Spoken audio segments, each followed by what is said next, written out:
Gamitin na lang, kuan, Taglish, English, or ano bang maganda? Taglish lang, sir. Taglish lang. Pwede na. Taglish lang, parang informal, ano? Oo. Opo. Okay. Pwede rin Bisaya, sir. Bisaya. Okay ako dyan. Mahina ako sa Tagalog eh. Yeah, okay na yan, Taglish.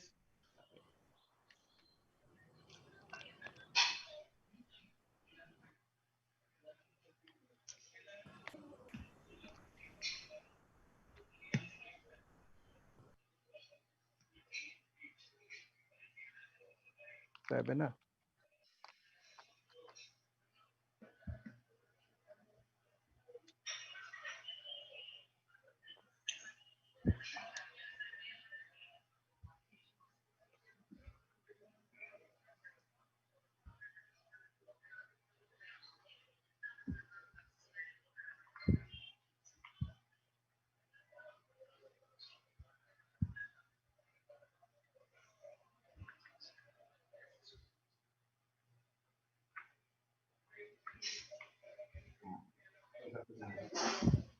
Sermon.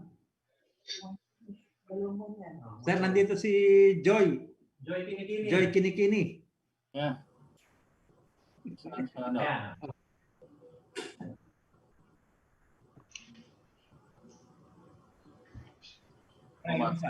Hi, Joy. Magandang lalaki ka pa rin, ha? Hirap Si sa'yo, boss, hindi na paggulay. Partner kami. Ayan. Ano yan? Dito kami. So wala ka na doon sa ano, ha? Wala na sa aeroplano. Ayan. Wala na sa aeroplano. Oh, maraming COVID doon. Tayo kami ng manufacturing plant. Good. That's good. Oo. Sige. Makikinig ako, ha? No problem. Sige. Okay. Sige. Ingat. Friday, Grace. Magandang hapon po mula sa amin dito sa gitnang silangan at magandang gabi po sa atin sa Pilipinas. Good evening, Grace. Lalim ng Ayos. Ano po? Medyo maliwanag pa po sa amin dito. Hapon pa lang po, 3:00. You don't have offices during this time or naka-leave ka? Friday po lang ang day off dito sa amin sa Abu Dhabi. Friday ngayon. Opo, normally Friday and Saturday Friday for the and Sunday. public office. Yes po. So sa amin po sa office is Friday lang. So I'm spending well. My Friday is being spent well with very prestigious people right now. So I'm really flattered and thank you for being with me. Salamat po at nandito at naimbitahan niyo ako. Buti pa dyan, may day off. Kami dito, wala eh. Nako, ay... Equivalent kasi ng day off nila doon is sa Friday. Opo, Friday po. Friday po kami dito. And usually we just stay home, especially right now na may COVID pandemic po. So talagang in-encourage na it's either you work from home or you just make yourself distance from other people just to make sure you're safe.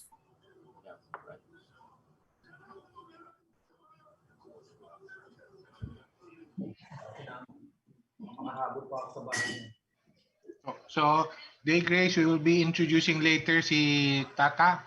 She's our HR resource person. Okay, sir.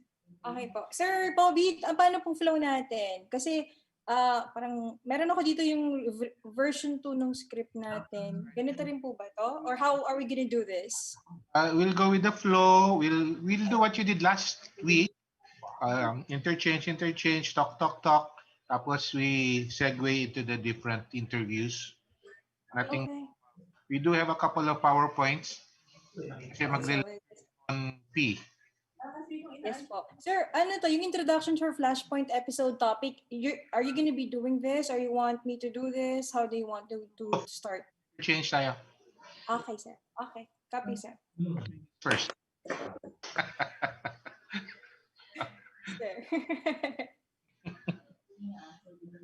Nakita ko nandun eh. Sabi ko, sabi ko, kaya ka tahimik eh.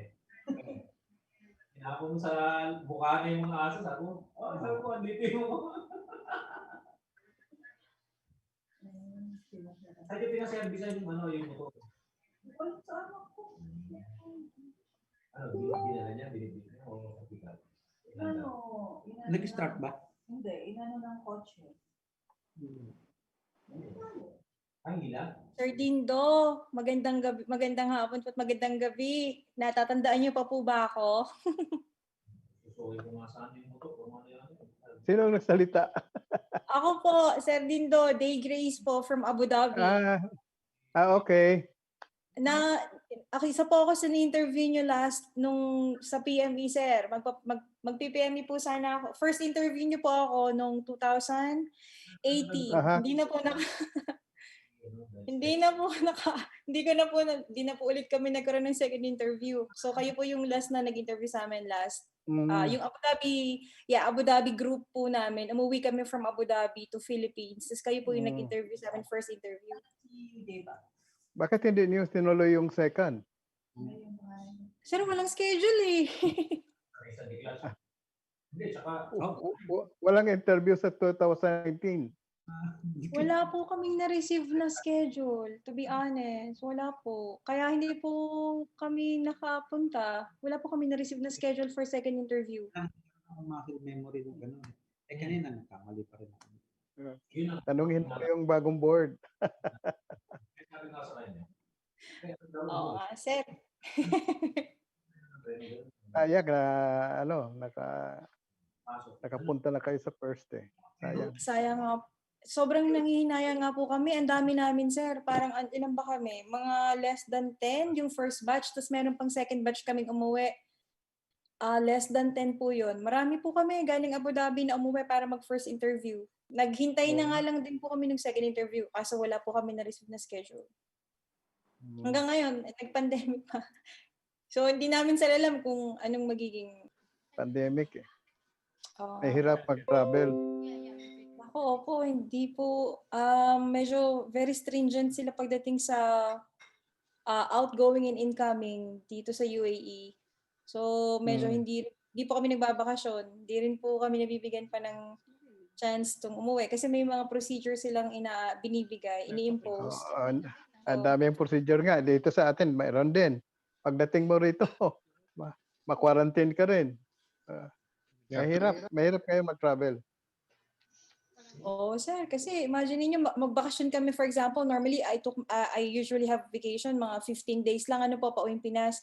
Sir, 14 days ang quarantine. Tapos, one day na lang, sir, matitira sa paano pa ako lalabas? Oo nga. Wag na, hintayin mo na matapos itong pandemic na ito. Another year. Simon. Good evening. Good evening, Tukayo.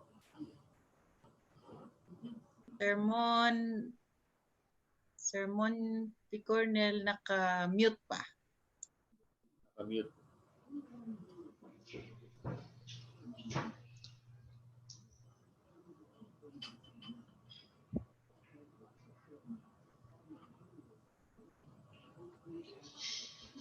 I have a question nga pala before we start. Mon, how will we address you? You both have the same names. Mon P, Mon S. Mon S, Mon P. Mon S, Mon P. You can call me Nonoy.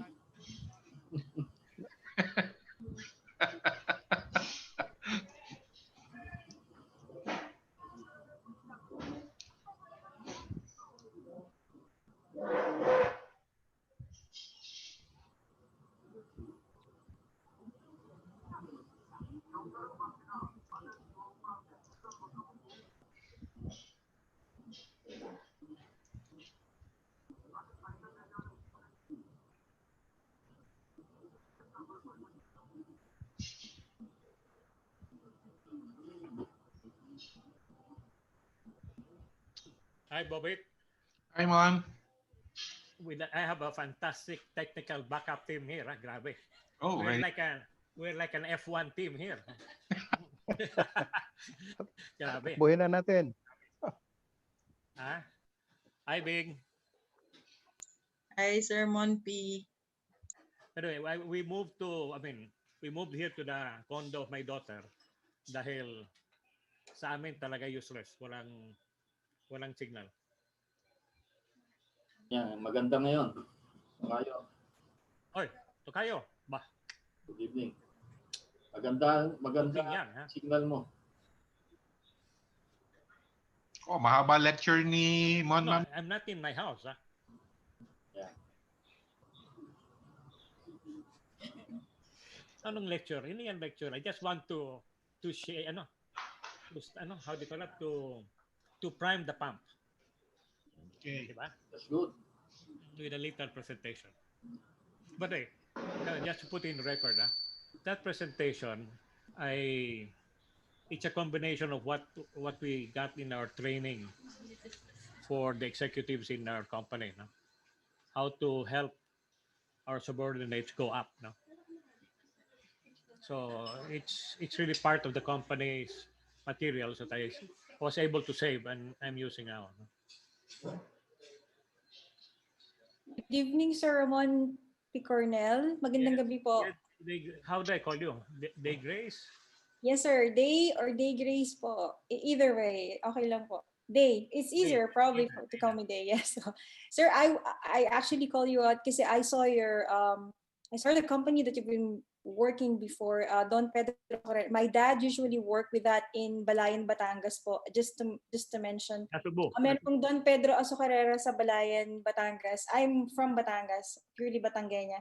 And when I saw your Don Pedro Azucarera, I remember that was just like my dad worked to use that way back, and I'm really flattered na makakaharap ko yung executives from Don Pedro Azucarera. Well, how old is your dad? My dad is actually 56, I think, sir. 56. He's still working there or? No po, no. Ano na po siya. Bali, he's one of your electricians during that time. I was, I think, 5 years old when we were there. Kasi tumira po kami malapit sa planta.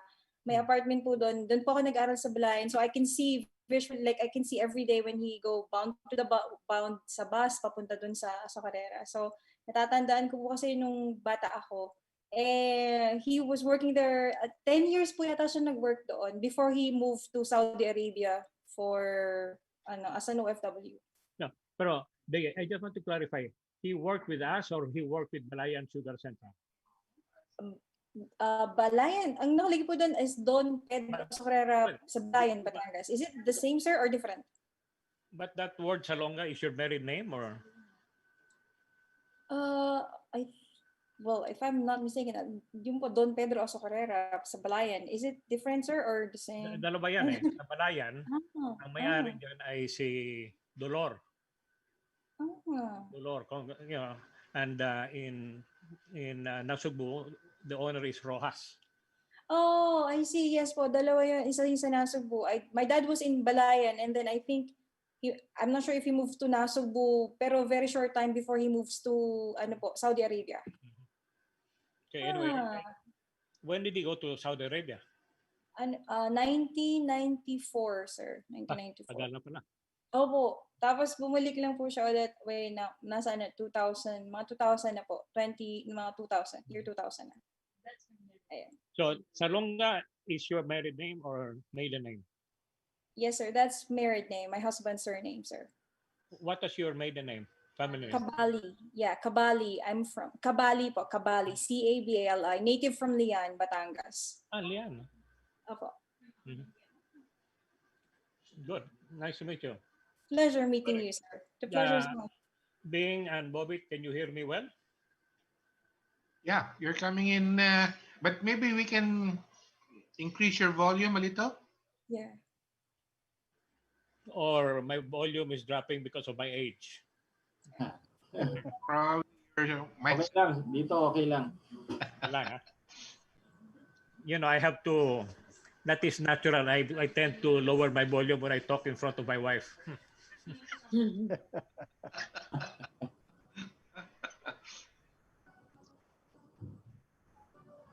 So what who are the other ones to be around?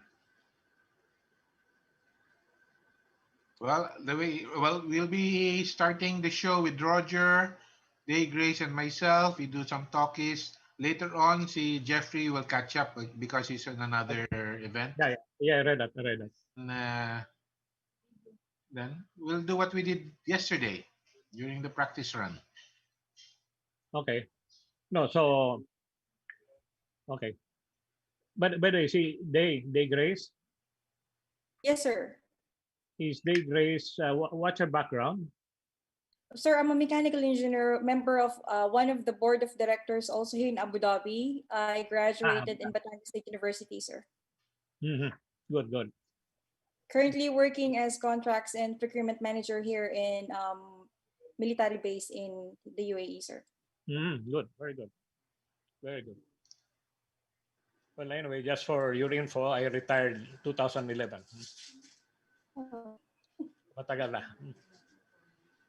So relax na lang, sir. So Hindi we're still probably we're like enjoying life na lang. And that's what we are like us working abroad. That's what we're looking for now when we go back to the Philippines. To just like serve our country as much as we can, and then eventually at the same time living our life as much as we can. I think that's life's purpose actually. Yung pusa mula sa amin. Tama yan, tama. But after spending over 35 or 37 years in the sugar industry, talagang enough is enough. Sir, actually during our I studied in Batangas State University, we did visit your the Nasugbu plant. We did visited that plant, and I remember that. That was way back 2000, 2001. Well, I was there, yeah. Because I left there when I was promoted to Makati, I left there 2004.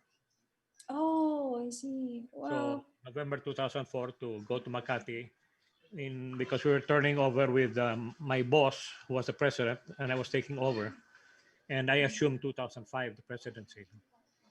Oh, wow. So I was like a student walking through your area, and basically I believe you are in your top executive office, and who would think that I'll be here in front of you, sir, and I'll be one of the people who's going to interview you. It's really like a pleasure, and I'm grateful. I'm grateful to do that.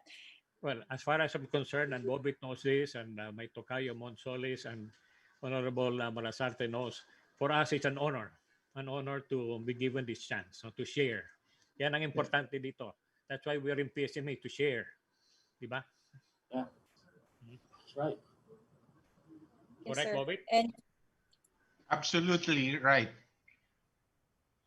And that's why, sir, we are really grateful. Our generations are grateful for you, for people like you guys. You are the pillars of executives, and I believe that marami po kaming matututunan mula sa inyo kasi kayo yung nakarating na naka-experience ng ladders, and we're grateful to be here today to talk to you in front of you, sir.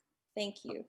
But again, as I mentioned in several times, it's in this sharing, we don't want to, it's not, we don't want to make it look as if we're making yabang. But in reality, to be able to go up the steps, it's not only going up, sometimes going up, go down, lateral, there's so many things that happens in between. And that could derail your growth in the company. If you tend to be pikon, alam mo na, or you tend to be, what do you call that, a crybaby, ganon ba? So there are times it doesn't go your way, no? So that I think is what should be shared also tonight. But what's important in what I will be presenting is the course that the seminars that we would give to our department heads, our supervisors, and the technical people. So yung mga bago lang graduate, and we were trying to set them up as to how to prepare them as they want to grow up in the company. Because sometimes they get disappointed. So, they decide to, I'll quit na lang. It's more than that. They Grace, Yes, live sir. tayo sa Hey, YouTube. Roger. Sir, live na tayo sa YouTube. Yes, Pero sir. yung sa Facebook, sabi ni Mark ay to follow daw. Mark, paki-explain niya.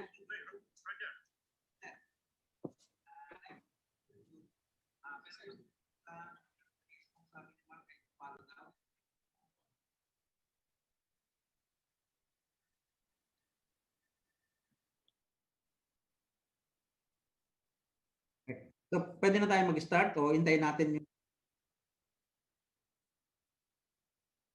Okay. Okay. So, yun. Grace, start na tayo? Yes, sir. Yes, sir. Start na po tayo.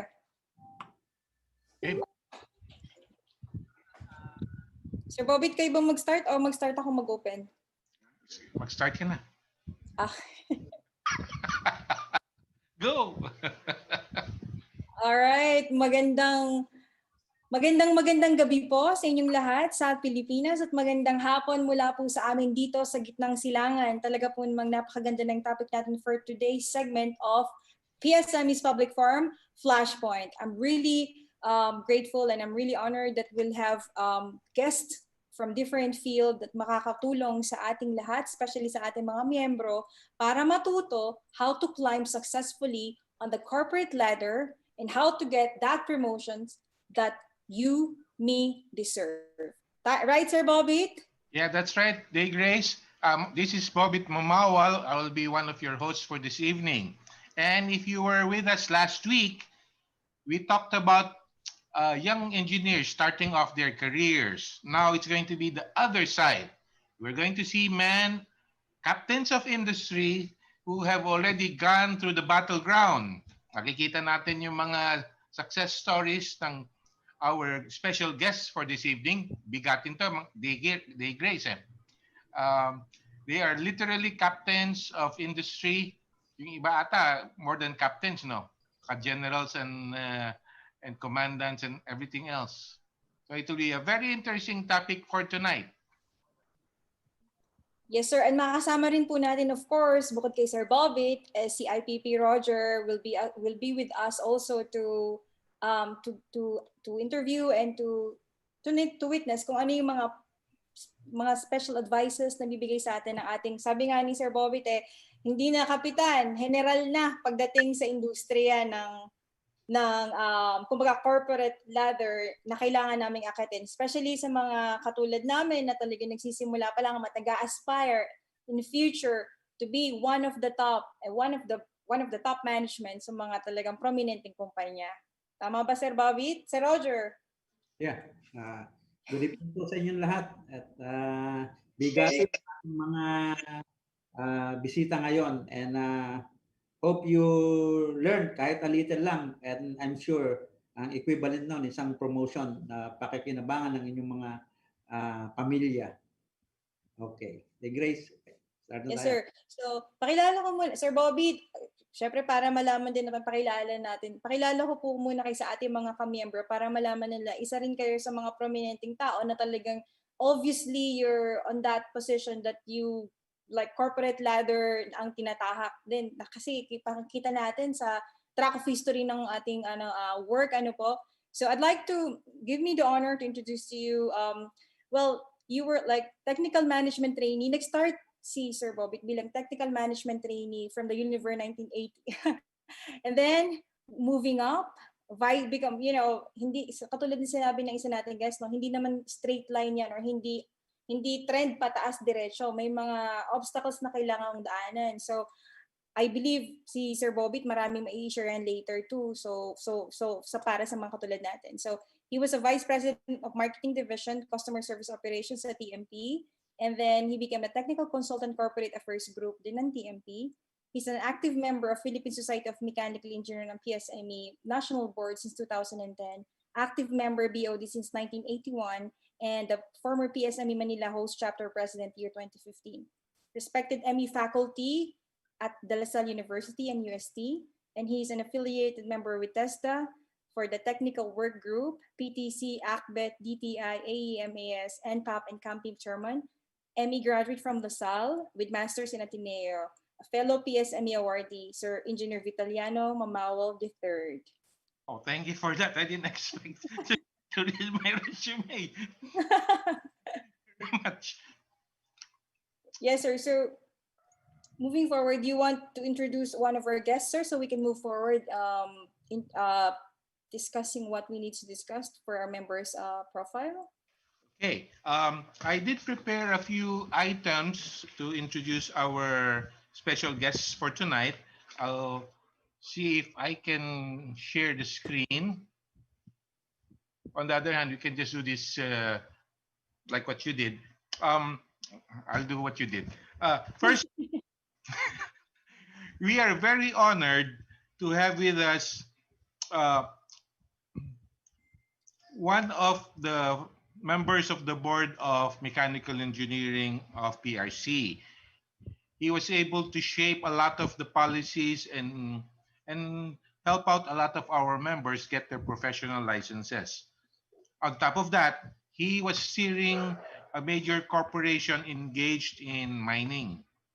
And he rose after a long history of service. He started as a senior technical person and wound up with a senior vice president position. So senior to senior. Two seniors, tapos naging senior citizen pa ata, no? You're right. So it is our distinct honor and pleasure to have with us tonight none other than the Honorable Mirardo Malazarte, or we'll call him Dindo for tonight's event. Sir Dindo. Thank you for inviting me. I'm glad to be here. I hope I can share with you some things that will help you in your career. Thank you. Definitely, sir. Thank you. So, Sir Dindo, magandang gabi po. And moving forward, let me introduce to you our next special guest. So he has a 43 years of experience. Oh my God, 43 years. Who can top that? Like, sino pa bang sa mga tulad po namin nagsisimula, talagang bato, solido ang experience ng ating mga bisita. So he started as a sales engineer, year 1977, and he became like a mechanical design and project engineer at Saudi Arabia, 1983. He became the branch manager of a trading company in 1986, then become a general facilities manager from TEMIC, Telefunken Microelectrics, Electronic Philippines in 1994. Then he became the vice president of head of facilities management and engineering at St. Luke's Medical Center, Global City in 2019, and currently the vice president of marketing at PRSC Refrigeration and Air Conditioning Services.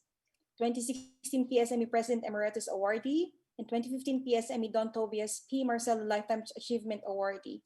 And he's also a PSME Fellow Awardee, a professional mechanic and engineer. Please welcome Engineer Ramon Festin Solis. Magandang gabi, Sir Ramon. Magandang gabi sa inyong lahat, and I'm really honored to be your one of the special guests for this forum. Thank you. Thank you, sir. Sir Bobby, kayo na po ang bahalang mag-introduce sa ating special na bisitang Special guest. So, it's also called Ramon. That's why I was struggling on how to distinguish our two special guests. So we'll stick with Mon S and Mon P. Okay. P is for pandak. He has got a very rich history. He was part of several companies, among them Mobil Oil, and then he joined for the longest time Ross and Company, rising up to the level of not only one president of one company, but 6. And then after retirement, he joined Negros Island Biomass Holdings, also as president and member of the board of 3 companies. So you can say, namamangka sa daming ilog to, no? Ang daming... dami kakabila, sir. Kabi-kabila. I will talk more about Mon P's interesting career, but first, let's have a few words. Few lang, ha? Well, anyway, anyway, thank you for inviting me, Roger and Jeffrey, President Jeff. It's a pleasure to be here. It's for me, it's an honor and an obligation on my part to make sure that whatever I pass, whatever I experience, both the good and the bad, will be shared. You know?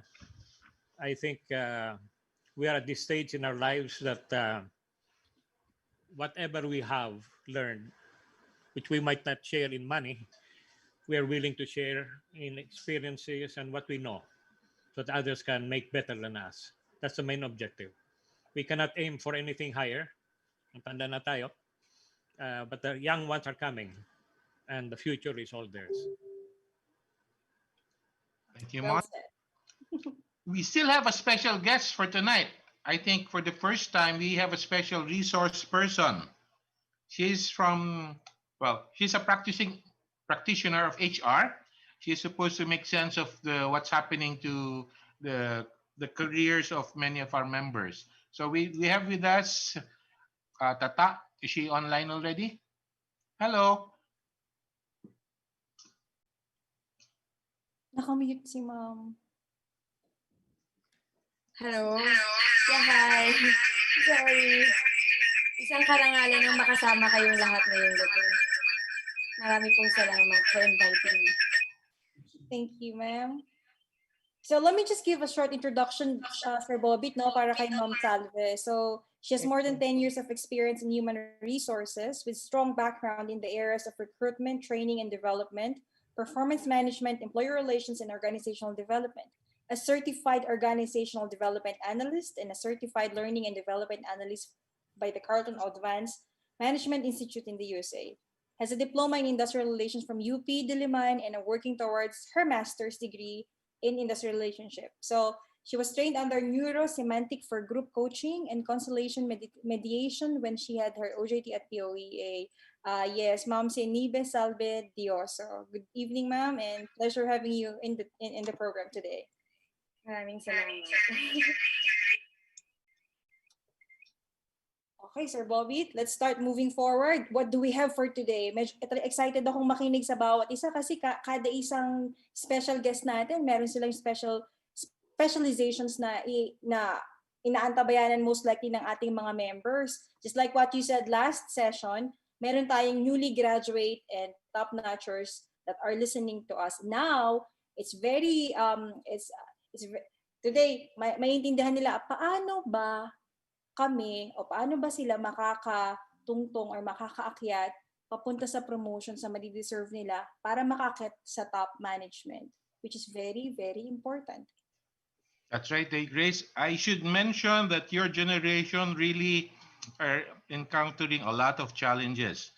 To begin with, we had the Industry 4.0, meaning a lot of the skill sets that were taught to us a few years ago are becoming obsolete quickly. On top Yes. of that, you now have the pandemic. But Yes, sir. kaya you have everything. And to cap it off, you're all millennials. So we'll talk more about millennials later. But truth of the matter, the pandemic has stopped the whole world. A lot of industries closed down, and it's only starting to open up again. And one of the issues we were thinking when we were planning this discussion, how can we talk about careers? We're not even sure if there are jobs. So we'll cover that to one of the topics for tonight. And we won't be engineers if we don't show graphs. Sorry, I like a lot of graphs. So if you don't mind, I will have some sharing.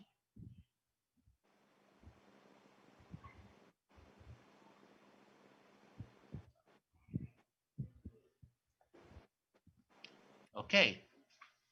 So let's go. So we have our moderators and our panelists and our special guests. Let's look at some Philippine indicators just to set the tone for tonight's discussion. Beginning with our Philippine gross domestic product. I'm sure we're familiar with this. It was doing very well last year. And for 2020, factoring in what has happened we'll probably wind up with $360 billion. Forecasts for 2021 and 2022 are also promising.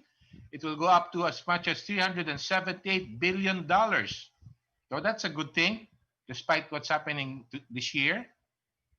Next, let's look at the manufacturing performance index. This is a measure of the sales of different companies, 450 to be more or less exact. And it has if you'll see the chart, we took a beating towards the second quarter when industry stopped, but all indications show that the market is opening up while output shrank, employment shrank.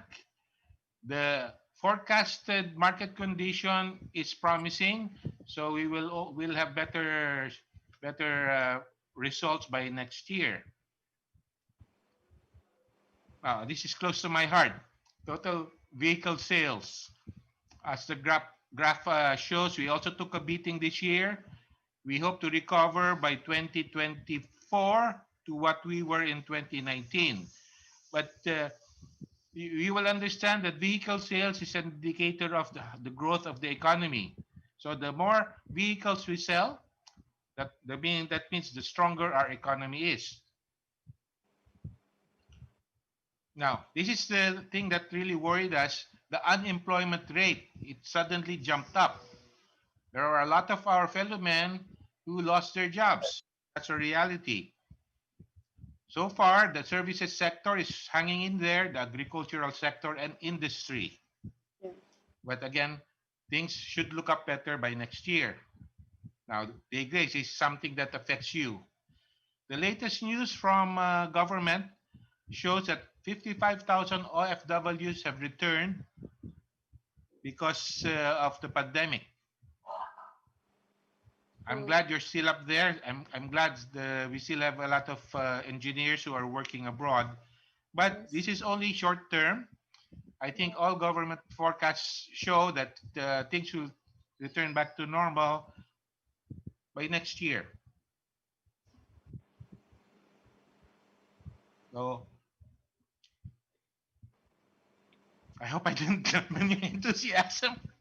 But No, sir, magandang information yan po para malaman ng mga tao ano yung current status ng employments, ng industry, like a brief overview or a bird's eye view of what's going on, ano po, para at least alam din ng marami ng mga nanonood sa atin na this pandemic is taking everything seriously and we have to prepare ourselves, and that's what the topic comes in. How do we prepare ourselves just to make sure that after this pandemic, we will be able to, stand up again and do what we need to do just to make sure we go back to our feet and get things done accordingly. So that's very important. That's why we have this topic today. And thank you for that very interesting presentation. Maraming salamat, sir.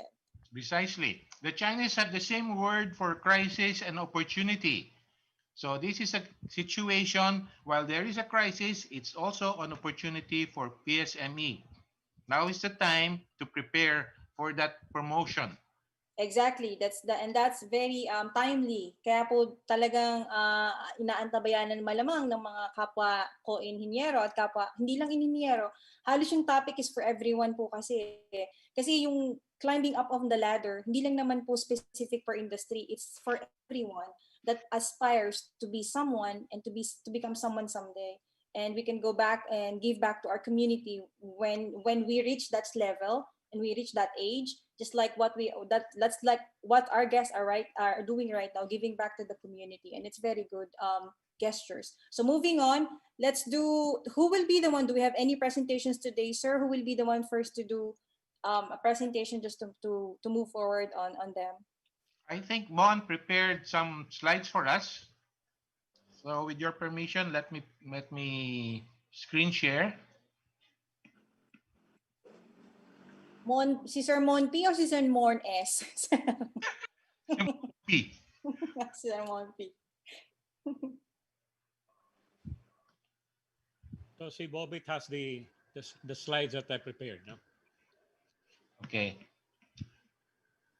Hold on. Sorry.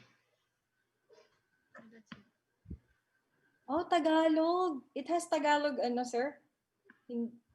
Bakit? Tagalog yung nakalagay siya na hindi ma-preview dahil malaki ang file. Sa amin po kasi English. So, parang natuwa ako, Tagalog ang nakasulat. Tan! Tan! Tan! Tan, bilis!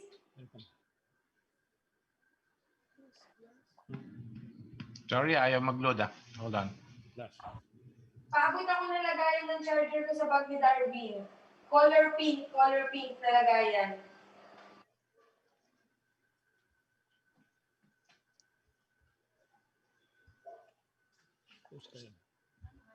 There you go. Momo. Messenger. Bon, can you see the material? Nothing. Nope. Nope. Can they see it? Yes, sir. Not yet shared, sir.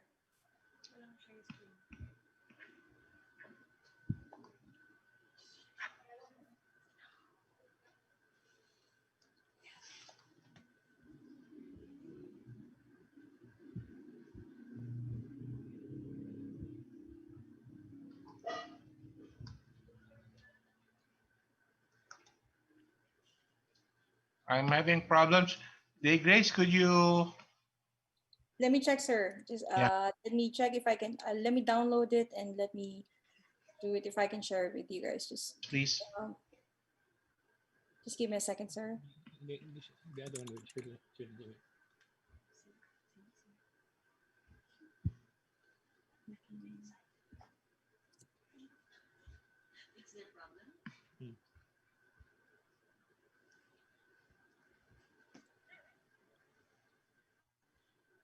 Yeah. Wala?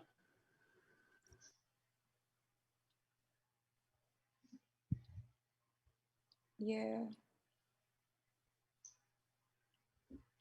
Downloading it, sir. I can do that, or I can see Sir Monty has been like a co-host too.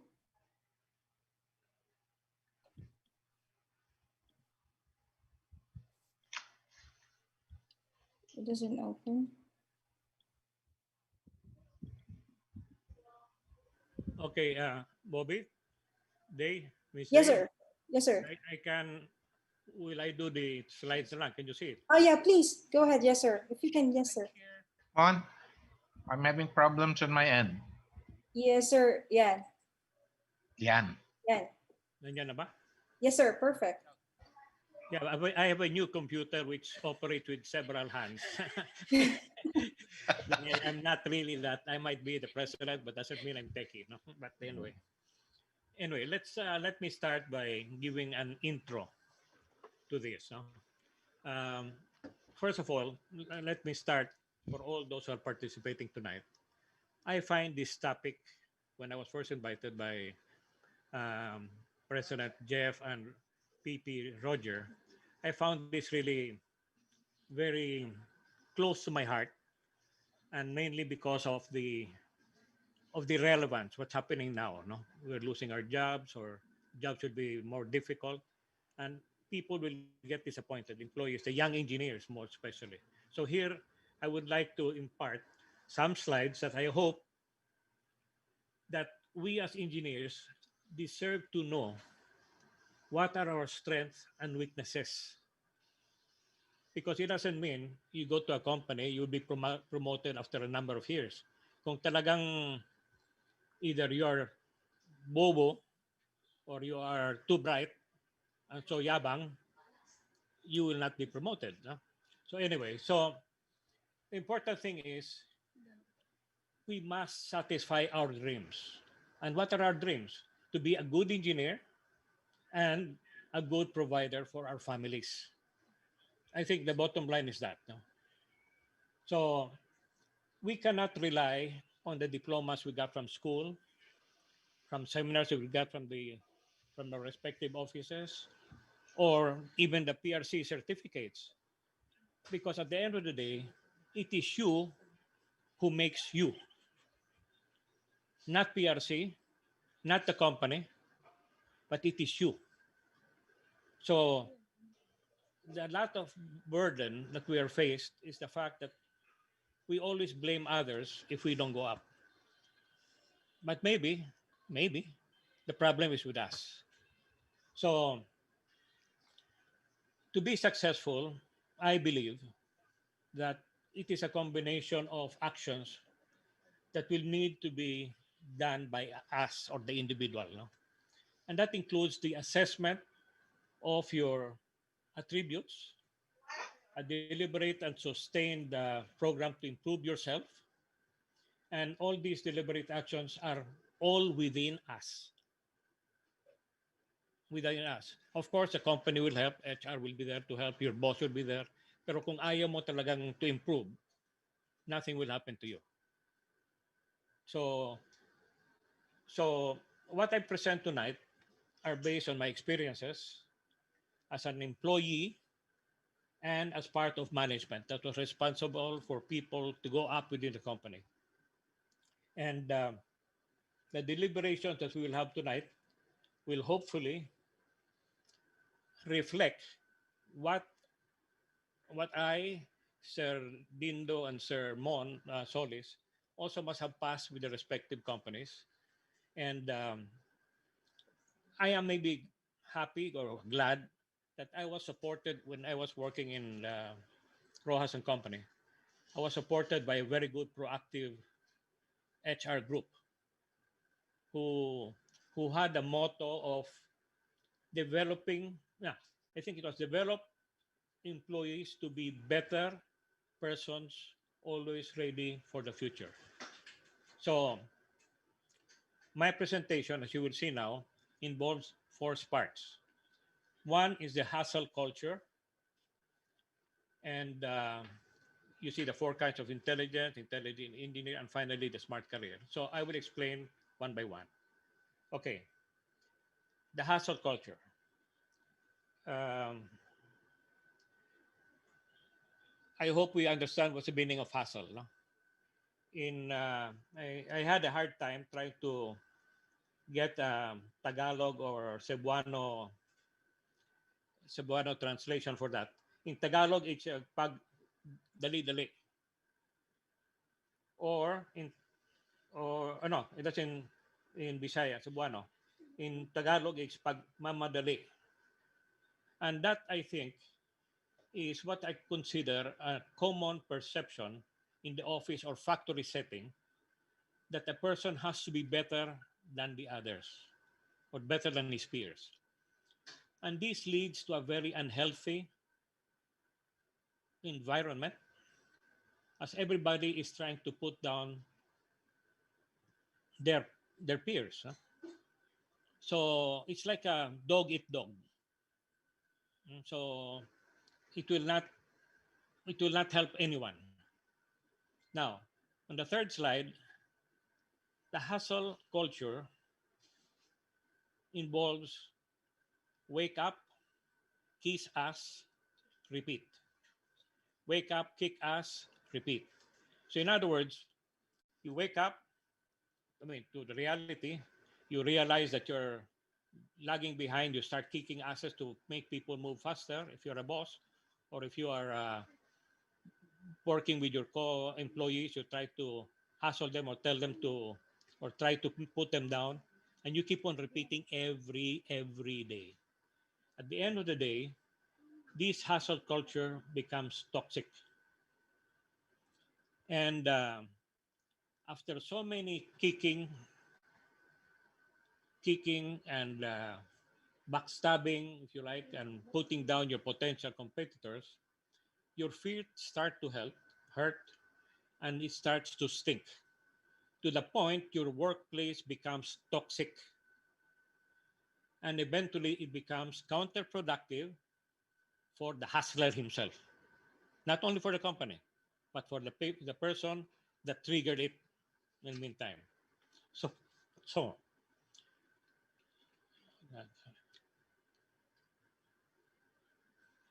So we ask ourselves, is there a better way to get out of this insatiable desire to hustle others, just to promote oneself?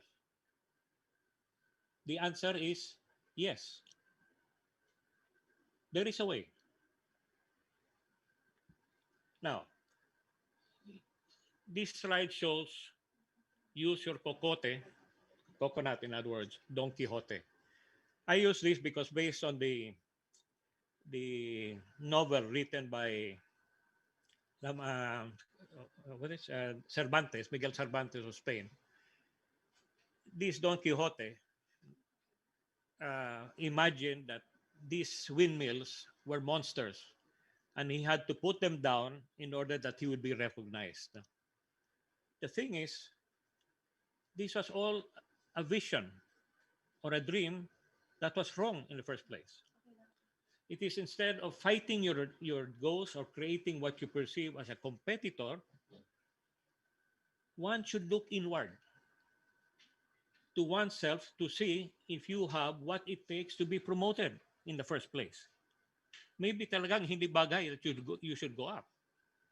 Maybe it's time to quit or go to another company. Okay. Now, in this slide, I mentioned the 4 kinds of intelligence. Okay. And the first is the intelligence quotient, IQ. As stated, IQ is a measure of your comprehension, ability to solve math problems, retain information, and to recall subject matters. IQ is directly linked to your exposure during your younger years. Sa bahay, when you studied in school, I mean, talking from kindergarten, grade school, high school, all the way to college. Your own reading habits. Do you like to read? Or hanggang comics lang tayo? And of course, the exposure in school, including the training seminars that are given at your workplace, adds up. Kumbaga, your brain is like an alcancía. You know, you keep on all these coins that you're trying to save, these tidbits of information is stored by you. And when the problems come, that will come out to help you solve it. So, IQ is usually measured during employment or before being employed. I have rarely seen that if before you're promoted, you're given a test for IQ again. Hopefully, it will show an upward trend, but usually as you get older, it starts going down. So, better don't have another test. Kung maganda ang pre-employment, keep it that way. And this will be noticed the way you make use of what you know. This will be noticed by your bosses and your peers. And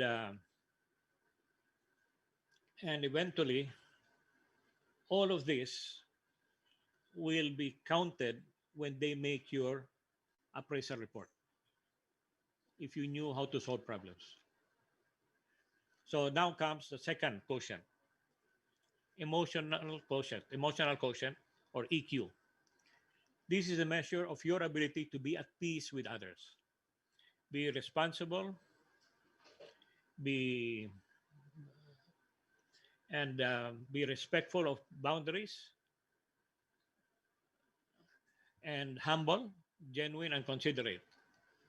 But again, what is important here really is ability to recognize what are your feelings and what are the feelings of others. So we can build an enhanced, positive, and strong relationship. It is a measure of one who is at peace with himself. And because of that, that translates to peace with others. Sana. Sana. Now, and it measures also, hopefully again, how honest a person can be. Measures how a person respects boundaries and determines how humble, genuine, and considerate you are as a person. Now, why am I putting too much importance on EQ? That is my experience in my years with Mobile and with the Rojas Company when I served 35 years. bright people tended to be not with good EQ. I don't know why. Maybe sobrang believe sa sarili. So, but anyway, so we, in our presentation to the people as we were training them, we kept on saying to them that the higher your EQ, it would show up as a reason of your being effective in your job. And this could be also when you're acting as a job as a supervisor, or even as a manager, how you feel for your subordinates. Pero there are times it's also how you feel towards your peers or to the ones higher up. And then it has been shown that there's a high and positive direct relationship between EQ and effective performance.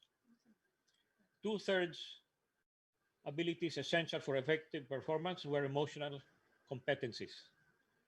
So at the highest level in the organization, the difference between superior performance and average performance depends almost completely on EQ.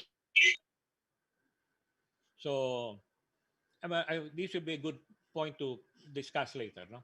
Now, if you ask me what is important, more important, IQ or EQ, IQ, as I said, in itself is only a predictor of success. But IQ gets you employed, but the EQ helps you succeed in your career. So, iba ang take natin diyan, no? So, with high EQ, an employee can get promoted. It is needed for effective leadership. It will make star performers. It will lead to high productivity, not only of your output, but even the group's output. And it raises companies' profitability. Now, people will ask, Sir, paano, where is the EQ formed?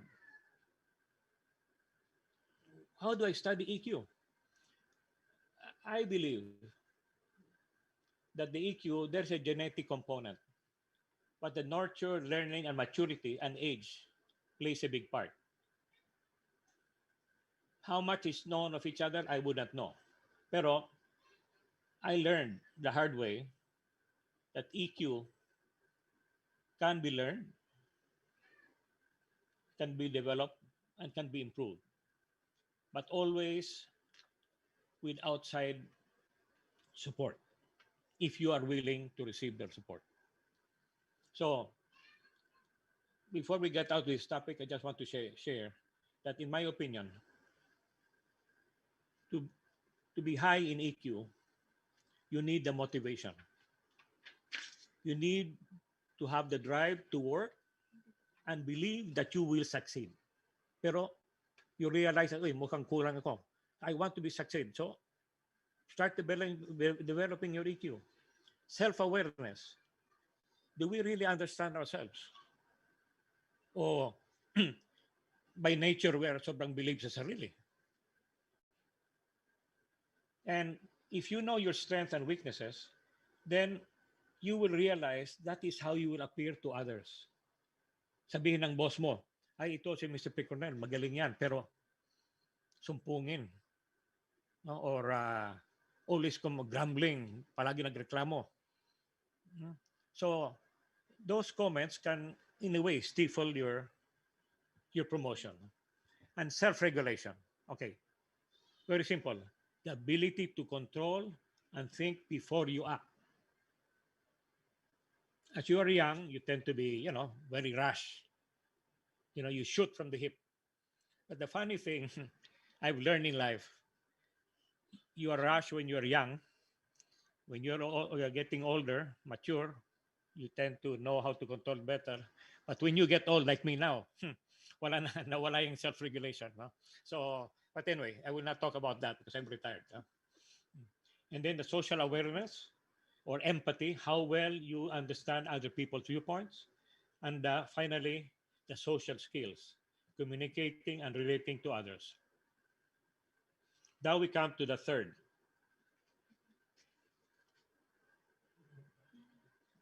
The third one. Social quotient. The measure of ability to build a network of friends and to maintain it for a long time. Now, this could be considered as team membership. Kumbaga, may barkada ka. Okay? According to Peter Drucker, he mentioned in one of his books, and I'll quote, when the execution of a brilliant idea becomes troublesome, it is always about the lack of manners. So what does it mean?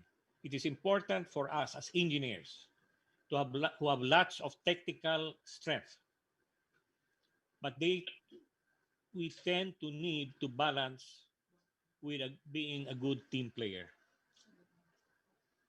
You know, you cannot, no man is an island. Huh? If you can solve all the problems yourself, put up your own company. Because you don't deserve to work in a big company where you have to, everybody's making other decisions and you have to respect them, etc. But the important is you have to learn to live with others. Now, due to the hustle culture, which I mentioned in the first slide, there seems to be a tendency of the millennials, of the young professionals, to move from one company to another. Unfortunately, in my opinion, the jump from one company to another, it creates an undesirable situation wherein you lose friends. You lose the friends that you were trying to network with in the company that you were working, because now you have to move to another company. And as you move, you have to make new friends. There are times in the new company, if you come in, you will be resented. Sabi ba, sino ba ito? Who is this new guy coming in? So, this was talked about by Mon Solis. He shared with us the other day, wherein moving from one company to another is a way of going up, which is very true. Because every time you leave from one company to another, you also bring your experience, the knowledge that you gain in the other company. But I'm talking here about the social network. Okay? On the assumption you did not bring anything back. I mean, you didn't put in your backpack all the knowledge that you learned in the first company. Now you go to the second, then you will have a hard time. Because you lost friends. Nawala. So, okay, the fourth one is the adversity quotient. This is a measure of your ability to go through difficulties and come out strong. What is happening now with the pandemic is a good example. AQ is shaped, based on my experience, is shaped early in life. I have always been with a relatively sensitive AQ because of my dad. My dad did not have a good employer, and the way he would share it, talking to my mother, I always felt threatened that, hey, how will I choose a good company so that I will not be suffering the way my dad was? He was bypassed a lot of times. Whether maybe he was not that good, I don't know. Pero that created a situation for me to say that I have to be strong to counter such adversities that you would find in your workplace. Now, those with high AQ tend to work better than those with low AQ and get promoted faster. Now, what's important with to have an high AQ is to be able to identify what is within your control and what cannot be controlled by you. For example, pandemic. Can you control the pandemic? No. So why worry about the pandemic? Don't get sick. If you maintain your health, who knows? Maybe your boss will die. You'll get promoted, di ba? Ang mga competitors nyo, maybe you hire somebody to swab the coronavirus germs to them, and then okay ka. So, but anyway, but so the next slide. The important thing, the AQ is critical at this time. So at the end, we want to have an intelligent engineer. What makes an intelligent engineer? Now, for those who know addition, it is IQ plus EQ, SQ, social quotient, and plus the adversity quotient. It sums up as the intelligent mechanical engineer. Now, how do you develop your smart career? It is not killing the boss. It is not to kill your competitor, but rather, and also, forget about the ladders. Mayroon elevator ngayon. Pwede ba? Why do you have to go ladders? May escalator. Well, you know. But anyway, the joking time. But anyway, let your intelligence expand. How? It's like throwing a stone in the pond. Full of, it creates ripples. Let's assume the first ripple is IQ, the next ripple is EQ, the next is SQ, and the last ripple is AQ.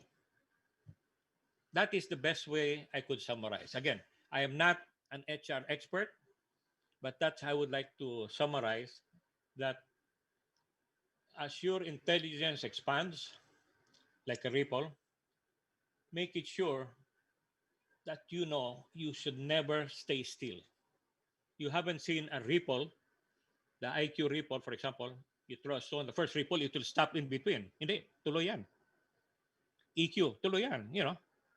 But it all started from that first stone, the first idea. Now, okay.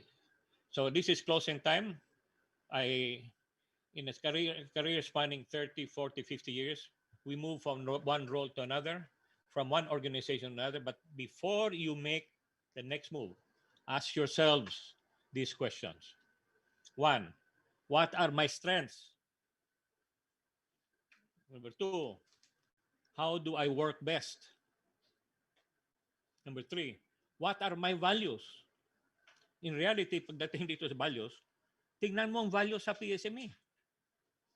The core values in PSME. You adapt it. It can be adapted to your life, to your family. Pwede. It's a generic thing. And where do I belong? What can I contribute? So if people who can see this slide, you will notice this orange stone at the top of the column, no? Or the curvature. That stone is the luck. Because of that stone, the other stones will not collapse. Make sure you have that stone so that your attributes will not collapse and you will go up. You will maintain always your strength. No? So remember, gentlemen and ladies, always remember, as what Peter Drucker said, what are my strengths? What do I work? What do I have to learn? What are my values? And where do I belong? And finally, what can I contribute? Okay? Thank you very much. And I hope my other reactors, co-reactors will contribute to what I said.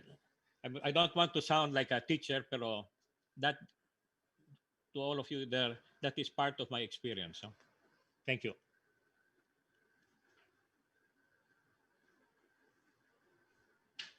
Thank you, Sir Monty. Maraming salamat po. That's very, very informative and very timely. Kasi nga po, katulad sa amin, paano ba, magandang ideya yun kasi bawat isa na-explain na, importante pala, sir, no? Hindi lang kailangan matalino ka. Sir Bobby, di lang pala kailangan matalino. Kailangan marunong ka rin. Kailangan bait ka rin or no, kailangan yung percentage of EQ nandun and yun nga po, social quotient and adversity quotient. That's very important. I would like to make a reaction. Yes, please. Okay. I agree 100% on what Mon P shared, no? Ay yung sa atin na engineers, we start with the technical ability, mainly because of the IQ. But as you go up, you need to deal with people. And unless you can deal with people, which is part EQ, you cannot be successful. Sa aking experience, I have many people who are talagang bright, intelligent, bright, but they never managed to go up. Hanggang doon lang sila, no? Why? Because kulang sila ng EQ. They cannot deal with other people. So when that happens, you have stopped going up because ang importante ay yung dealing with people. Now, sabi nila 25% of work is technical work. But when you go up, 75% of the work will be dealing with people. And if you don't know how to deal with people, wala. That 75% will not be there. So failure ka. Sa aking experience, maraming mga taong ganyan sa kumpanya. They were very bright, but they never get to go up because of failure to deal with people properly. Minsan mayabang, masyadong mayabang lang kasi bright sila eh. But sa actual na people will not cooperate with them because they're too humbug, no? Sobrang humbug nila and people will not cooperate with them. So marami akong na experience na mga taong ganyan. Bright pero unsuccessful. So EQ and the other SQ and AQ are important part of growing up. Thank you. Now, I have something that popped up into my head because my orientation uh, early in my career, we were told that there are two paths, two ways for engineers. You can go the technical route or you can go the management route. Technical routes, these are where we need all the smart guys. These are the guys who are really very good engineers. On the other hand, there's the management route where you need the guys who are able to get things done through other people. Now, we have a guest who has said both, and I'm referring to our past president, Mon S. What are your thoughts about these types of functions, VP Mon?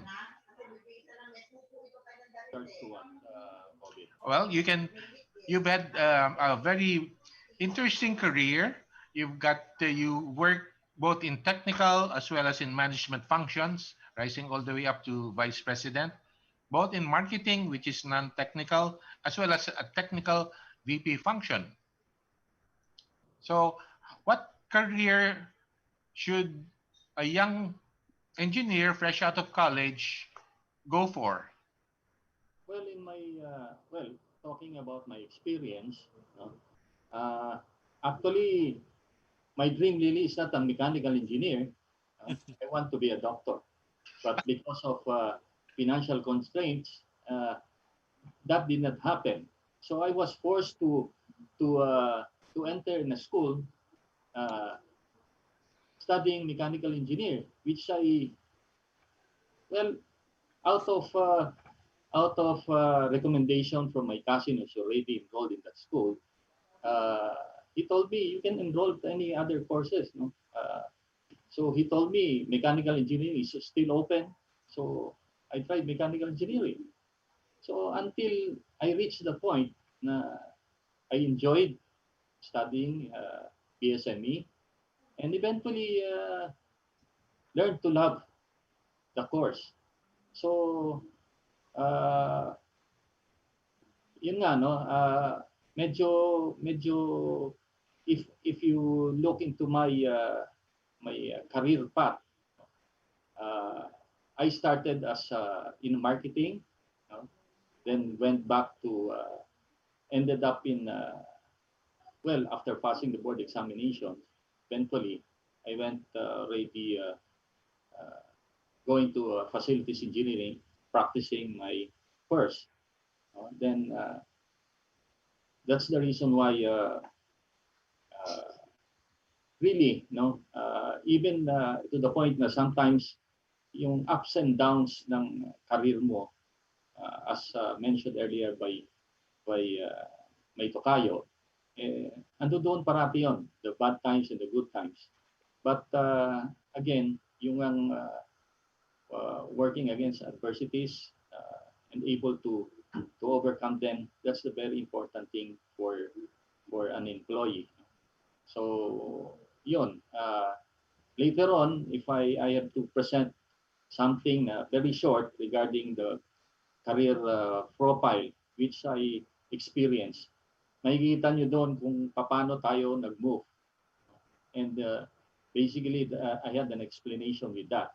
So another thing doon sa sinasabi ni Tukayo again with regards to transferring from other company to other companies, yung resentment, totoo yun, nagkakaroon ng resentment. However, in some of my transfers, puro startup yung naging situation. So eventually, during the startup, wala pa yung masyadong mga employees na on the same level. No? So kayo pa lang nag-umpisa as an mechanical engineer, nag-startup kayo, nag-commission kayo ng facility. Ang resentment medyo low, low to zero. So I think later may explain ko further kung bakit. Thank you. Sir, early in your career, what made you stand out? Normally, maraming magagaling na engineers. So, bakit sa tingin nyo, bakit kayo yung unang napansin ng management? You get to be the first to be the supervisor and maybe first to be the manager. So, sa tingin nyo, ano sir yung lumulutang na dahilan at kayo ay siyang unang napansin? Sa tingin ko, tama yung sinasabi ni Tokayo with regards to higher EQ. I think hindi naman siguro sa pagyayabang. No? I think nag-excel tayo sa ganung part. No? And sabi nga sa EQ, nakalagay doon, be humble. But of course, no, sa situation na ganyan, I think yun yung part ng sa presentation mo, no, which I only learned now na yung pala yun, no? Yung EQ ang pinaka-importante sa lahat, which I already been practicing, no, experiencing in my career. Kaya siguro yun din siguro na hindi ko siya nakikita pero nakikita ng iba. Yun, IPP project. Sir Monpi and Sir Dindo. Yes. Dindo, Sir Dindo, ikaw muna. About what? No, sir, No, Ano sir, tingin nyo, katangian nyo, bakit kayo ang lumutang na unang nakita ng management para siyang i-promote during your younger years as an engineer? Well, many things, no? Of course, when you're young, the focus is technical work. So, ang technical work could be, it's not something that everybody can have. Meron kang dapat na foundation dyan, ano? Foundation from college, magaling yung foundation mo. And when you go out and practice your profession, nakikita na kaya mo pala, no? The other thing is, you have to be reliable. because reliable people, management will always look up to reliable people. If they want you to do something, it will be done. So ang sa akin of course initially importante din yung maganda yung track record mo, ano. Even in college, maganda yung track record mo, malalaki yung mga you start with good uh, good transcript of record. Importante yan because that gives them the first glimpse of what you can do. And then of course it helped me na naka-top din ako sa board, one of the top notchers, very far, but still that helped because people uh, look up to us, you know. They know that medyo merong alam ito. So initially, that gives you the chance, or management will give you the chance to show up. Maybe sa dami na mga pwedeng i-promote, ikaw mo na nakikita kasi meron kang mga tawag niyan, mga abilities that they do not find from others, ano. The other thing is I think when when we were in training, for example, I was in training in Finland for 3 months. And importante pala na you show your boss na you are, sabihin na lang natin na well behaved. Kasi sa Finland, ang lahat na there were 14 of us who trained in Finland. And maybe 2 or 3 of us remain sane, you know. The others, meron na silang mga uyab-uyab. Meron silang sa Finland in a matter of 3 months, may mga girlfriends na sila, ano? Even those with wives. So wives, be careful, no? Don't let your husband go abroad without checking on them. Anyway, that that thing, was reported to the president. You know, sino bang may control? Sino bang walang control? So when I returned, I think it was our team leader who recommended me to lead the other training programs in the company. Sa Japan naman yun, ano? I went to Japan 4 times or 5 times to train the people. So I brought operators, I brought engineers, mechanical, electrical, and I was given the lead. So dahil sa pinapakita ko sa kanila na this guy uh, can be left alone, no? And he will be able uh, to do the job properly with the operators and the engineers, no, who were with him. So I think there are many things, no. It's not only 1 or 2 or 3.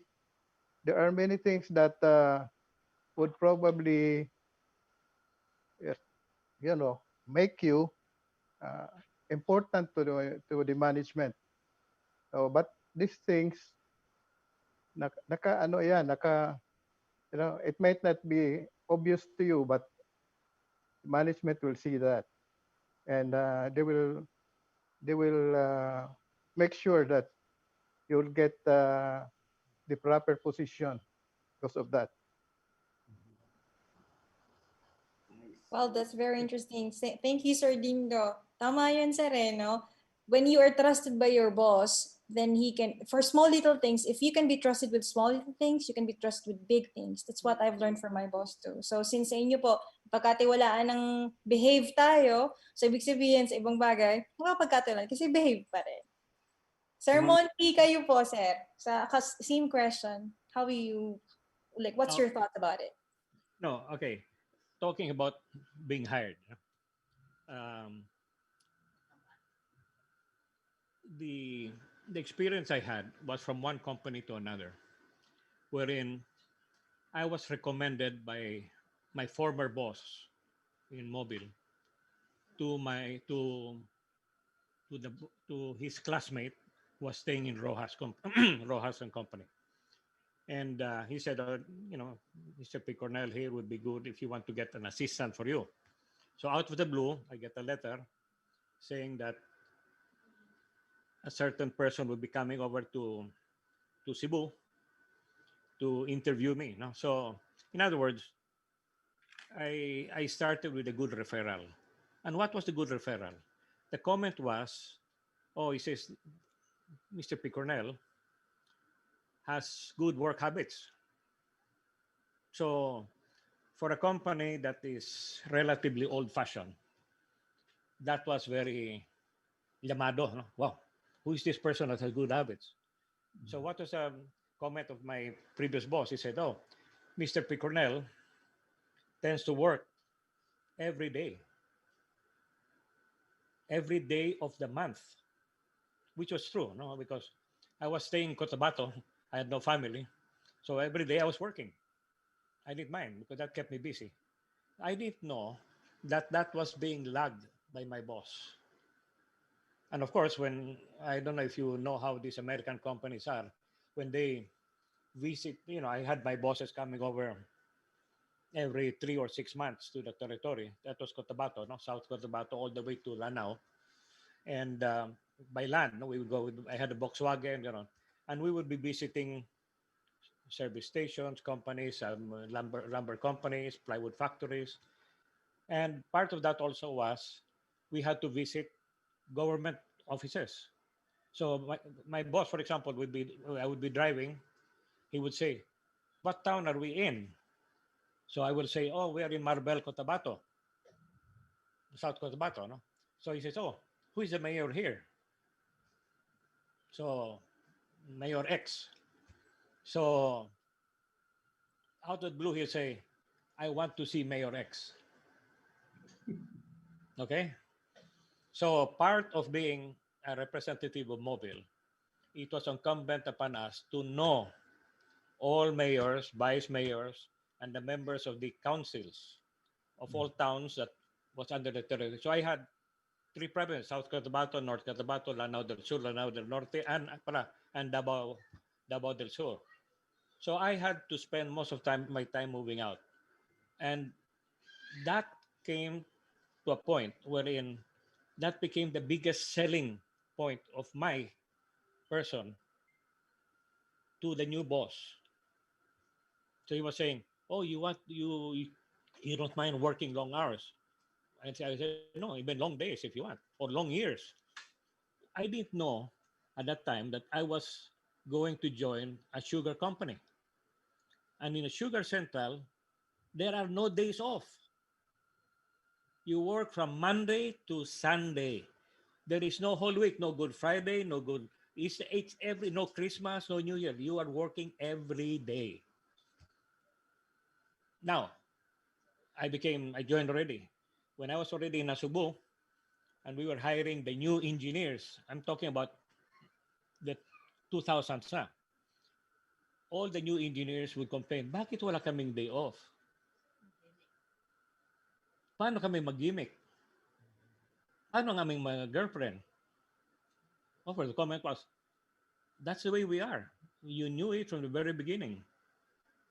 So those things are something that you have to develop, as what Sir Dindo said, and of course, as what Tokayo said. It's important that you have a good reputation. Hmm? And that is part of your emotional quotient, that you know that you have to abide by rules.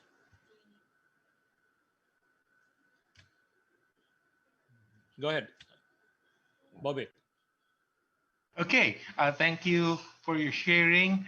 Now, our panelists mentioned HR several times. So I'd like to ask now our resource person, totoo ba yung HR is keeping an eye on our engineers to keep them honest? What are your thoughts, Tata? Hello po. Sana okay yung internet ko. Kaya na pa ako nagpa-fluctuate. Anyway, sobrang ganda ng topic. Ang dami kong gustong i-share. Hindi ko lang paano ako mag-uumpisa at sana ako mag-uumpisa. Paano ba? Simula nung nag-start akong mag-recruit in terms of like recruitment, wala pa tayo training, recruitment for engineers and IT. Medyo nahihirapan kami because yes, tama kayo sa lahat ng sinabi niyo kanina. Magaling lahat ng engineers, no? In terms of technical, yes, nasa kanila yung talento, nasa kanila yung talino na kailangan namin sa mga kumpanya. Pero pag employed na sila, nahihirapan kaming i-retain sila because of problema pagdating sa EQ and social and adversity. No? Like number one, syempre pumasok sila, engineer sila, board passer sila. So yes, tama kayo. Ayokong gamitin yung word pero nanggaling na sa inyo, hambog sila. No? Na parang ang yabang. Engineer sila eh.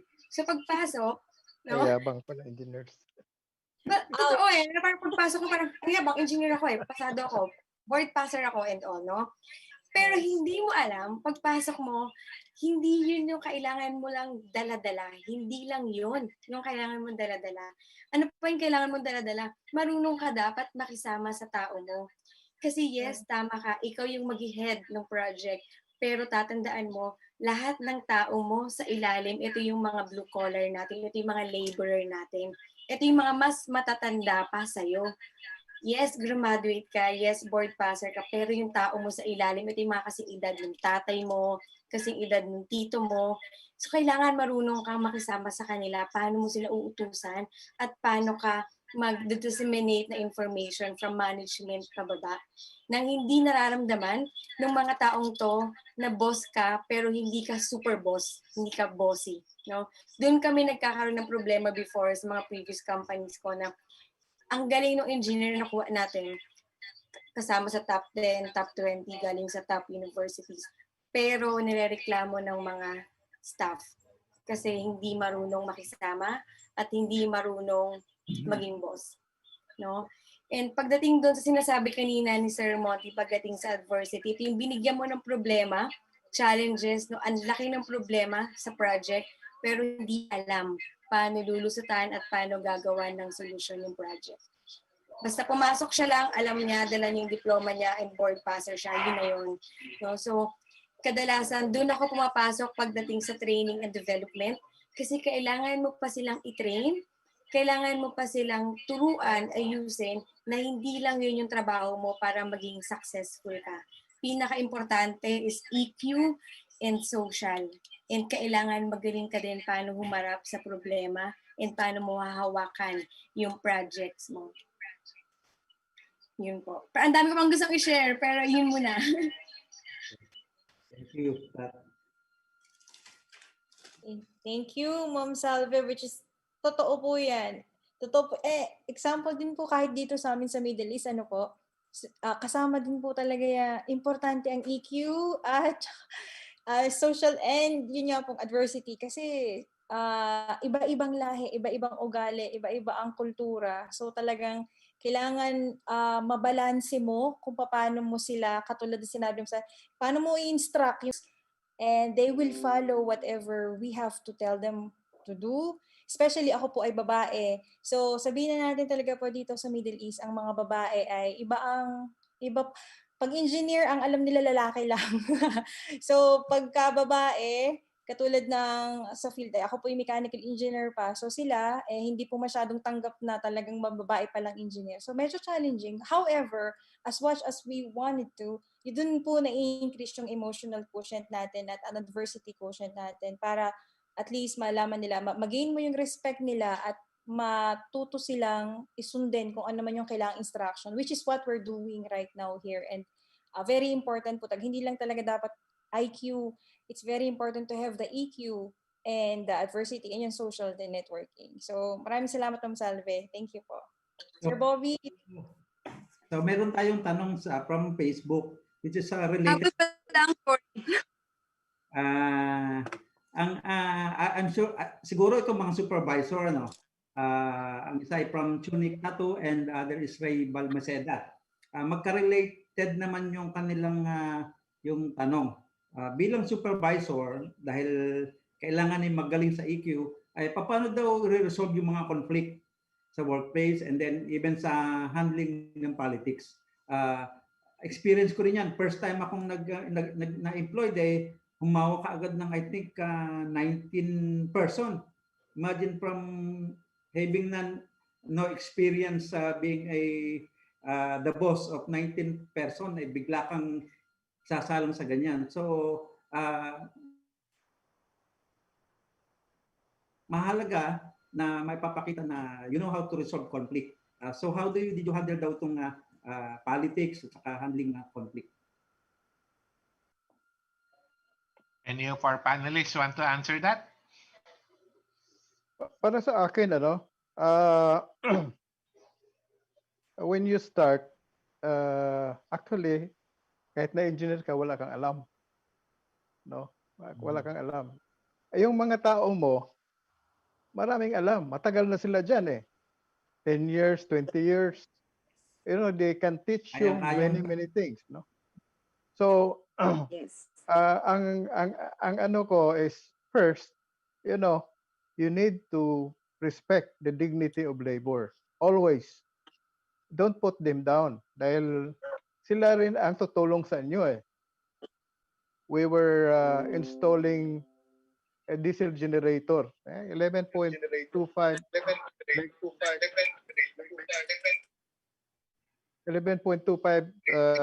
megawatts na diesel generator. One of my supervisor was tasked to install the silencer. It's a big silencer. And dahil hindi siya marunong sa tao, pinaglaruan lang siya sa crane operator. Hanggang sa mga isang oras, hindi pa niya ma-install hindi pa malagay sa foundation yung silencer. Kasi galit sa kanya yung tao I said, na-notice ko yon. Kaya sabi ko, ako na lang munang magbigay ng instruction sa crane operator. Anyway, 5 minutes na-install na Isang oras sa kanya. Because he was not able to, and the people did not like him. Actually, that's just simple, no? Simple na ang mga tao, galit sa kanya, they were playing with him.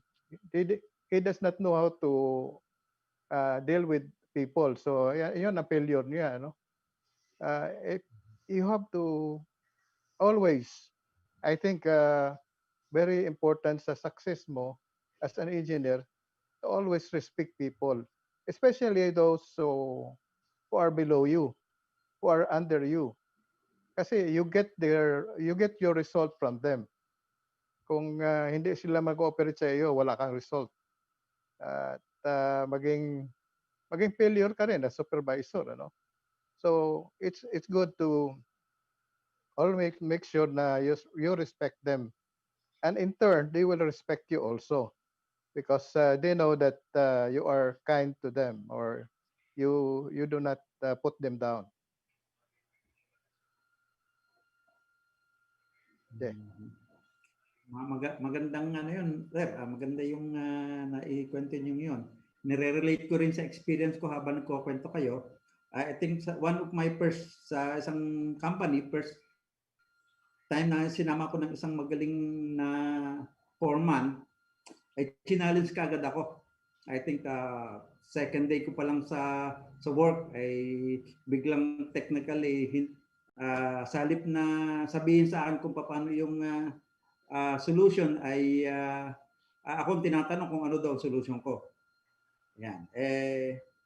Nagkataon naman na yung isang kasamahan ko sa office mate, ka-level, ay sasama ka niyan at tatanungin ka, ganito lang yung sagot. So may tip ka agad ako. So it's very important to be humble and respect your subordinates also. Yeah. Very, very good lesson. Sir, yeah. Yes, sir. I have a very quick question po sa ating mga special guests. Ano, babalik lang tayo ng konti. Nang start po sila na magkaroon.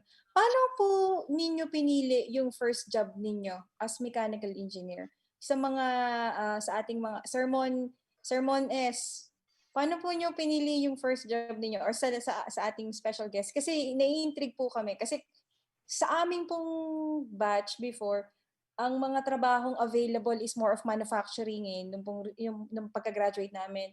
Hindi po marami yung majority for power plant or sa ibang industry. So, sa inyo po, paano po niyo pinili yung first job ninyo? Alam niyo na po ba yun talaga ang gusto niyo or yun lang yung available during that time? Sir Mones, pa kayo po. Sa akin po is at that time, no? Working student tayo at that time eh. Bakit tayo nag-decide to work as a working student? Because of, again, yung initial reason na gusto kong maging doktor pero eventually hindi. No, yung ang tawag nito, yung kailangan mo makapagtrabaho. So, ang available na inirecommend sa'yo o in-offer sa'yo is a job, a certain trading firm dito sa Paco, no? It's selling hydraulic hoses, mga circuit breakers. Basically, marketing yung orientation. So, I started as a pricing clerk. So, parang ang layo doon sa, basically, kung technical man yung binebenta nyo, malayo pa rin doon sa initial job na supposed to be dapat na gusto mo. Kaya apparently that's an opportunity, so I have to grab it. No? I started earning 300 pesos a month yata yon, if I can remember. No? So that was 1977, 2 years before I graduated in college. And eventually, napunta ako as a sales engineer. No? So, na-develop na. Actually nga, at that time, as a pricing clerk, nahihiya pa nga akong humawak ng telepono. Because sa bahay namin, walang telepono. No? Answering calls, medyo nag-aalangan pa ako. So, doon ko rin natutunan yung simple job, no? Sa sales. Sasagot ka ng telepono. Napaka talaga, very yung experience medyo ando doon yung takot, andun yung hiya, no? So yun ang actually yung choice kung anong gusto mong trabaho, incidental. Incidental na punta sa ganung situation. But apparently, through the years, na-develop mo rin later on kung ano talaga gusto mo, and pursuing your career. So yun ang how actually it's not called selection, but an incidental situation that you were able to go to find a job to support your studies and of course part of your expenses also. Oh, interesting. Buti yun, sir, nag-start pa lang kayo, nagtatrabaho, nag-aaral, tapos nag-work. Medyo mahirap yun, sir. Pero, kumbaga po, commanding yung ganong klaseng experience. Sir Monty, kayo, sir, paano nyo pinili or paano nyo pinili yung first job nyo? Kayo po ba ang pumili or yun yung available during that time? Kasi, kaya ko po natatanong, kasi gusto ko makita yung relevancy nung first job papunta dun sa gusto nyo talaga na, kumbaga, sabihin natin na job na talagang sabihin natin na yun yung gusto talaga nating puntahan. Kasi marami, manufacturing, tapos nag-shift ng maintenance, nag-shift ng design, so nag-iba-iba. So, yung po bang sa inyo, yung first job nyo, yun na po talaga ang gusto nyo or yun yung available by that time? Okay, background. I graduated March 1971 and on sometime end of the month, I was asked by my parents if I wanted to work or to how do you call it, to take my review. So I said, well, whatever is available. No? So at that time, there was a company that was formed wherein they needed a young engineer who did not know anything. And the objective being that they don't have to pay much They were a startup company. It was a consulting firm. They needed a methods analyst.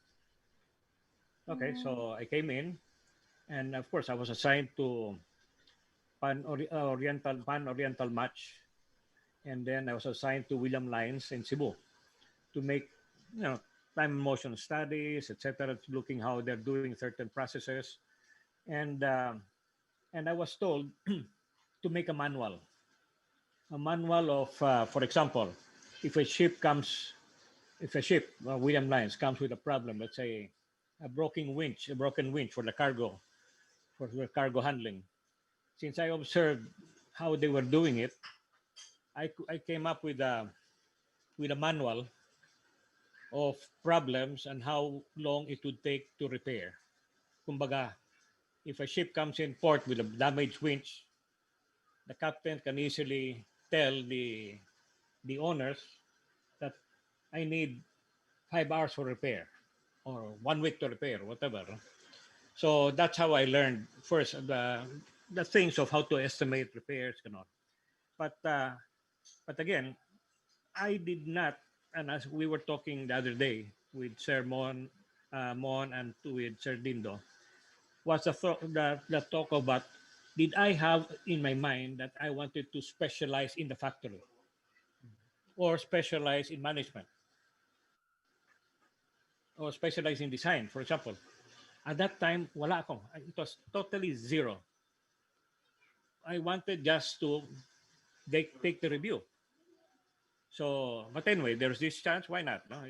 I thought it might help later in the review. But when I entered that company, it became an eye opener. The first thing I realized, I didn't know much. That was a shocker. That was a real shocker for me. Either my professors were lousy, I don't know, or maybe I was lousy in the first place, but I was shocked that there were so many things I did not know.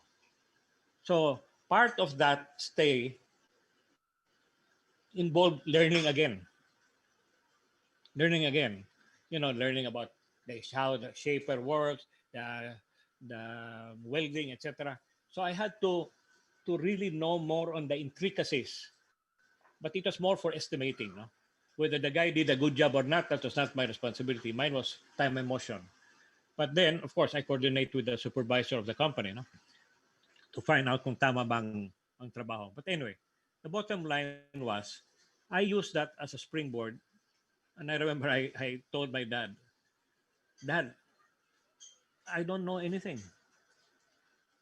And he was shocked. He said, you mean to say you went to school for 5 years and you don't know anything? I said, no, no. I mean, I know how to operate a shaper. I want to, but the drilling machine, etc. But iba eh. It was so, the office, the work setting, the workplace was for me like going to another world. So I mean, it instilled fear for me. The AQ naman, no? The adversity quotient naman, uy, I cannot move from this company because if I go to another company, mamaya mahalata that I don't know anything, no? So it so happened, again, the quirk of faith, I was going on a date, and here comes a friend of mine who wanted to take up the entrance exam of mobile oil. We graduated together in school, mechanical engineer. He graduated BSME. And he said, Mon, can you go with me to take the exam? I didn't want to work in mobile. I said, I was traveling. I didn't want that. He says, I said, why? So that I will copy from you. Okay. So, of course, there was, I don't know if you know, maybe Bobit knows this, but I am a lover of ice cream. Okay. I don't smoke, I don't drink, but I can eat 2 or 3 gallons of ice cream in one setting. But anyway, we went, and he promised to pay me with 2 gallons of ice cream as long as I showed my papers to him. We were about 200 plus applicants. He failed. I passed. Not my fault. He didn't know how to cheat. No? But anyway, the bottom line was I was now faced again with a company that was marketing with the technical service. And I said, what do I know about marketing? Anyway, I was I passed the interview in Cebu, went to Manila. Another group here also were being tested. I think another 200, and we ended up being two people that were hired. And I remember when we were given our assignments, I remember I was the first one picked. I was the only mestizo, and mestizo and the short one. Because in mobile you have to be 5'8" and above. So I'm not definitely 5'8" in any stretch of the imagination. No? But anyway, and I remember the manager, the division manager said, Mr. Picornell, these are the territories available. Cebu, Bacolod, Iloilo, Cagayan de Oro, all ideal. And I remember I asked, which is the worst territory? What do you mean worst? No, lot of killings, lot of, at that time walang NPA was not yet there. It was the Ilagas and the black shirts. So he said, "Oh, Cotabato, I want that." So he said, "Are you sure?" Yes, no problem. Send me there. No complaints. You will never hear a complaint from me. And I stayed there for 18 months before I was transferred to Davao. No? And again, when I was in Davao, there was a problem in Holo. In the attack of Miswari, remember, nearly overran Holo in February 1974. And there was a vacancy, and I was assigned there. Would you like to go to Holo? No problem. I went to Holo. So I was never one to shy away. And that started from the very first day that I joined that first company. When I realized, oh, I don't know anything, but I think I can do something about it. Hmm? But of course, you don't tell that to everybody, no? Jahe naman, no? Wow, that's interesting. Thank you, Sir Monty. Interesting. Sir Jindo, kayo po. Ano naman Oh, okay. All right. So actually, I started applying after I took the board exam. I applied to many companies, but during that time, martial law na 1972, September 1972. There was a company, big company in Mindanao, Pickup, who was recruiting. Pareho kami ni Moon. We started as methods analysts, time studies, production studies, uh, MTM, these are actually industrial engineering practice. But uh, anyway, they were looking for 20 people, and they were there were 2,000 applicants. So your chance is one is to 100, no, to be taken in. I was quite desperate at that time because when martial law was declared by Marcos, my parents lost their magazine distribution. We had you know newspaper, magazine, and all these were closed by Marcos. So there was no business. So we have to close shop.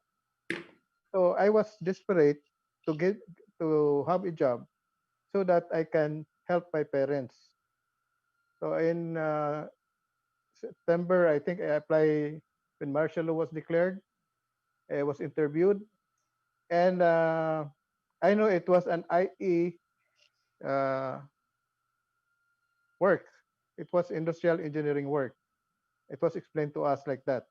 But because I need to have a job, I was accepted by the company, and I took the job. You know, I was in Mindanao for 7 years, starting as a methods engineering trainee. Ang maganda doon, they have a very good training program. 6 months of training, just not doing anything except training.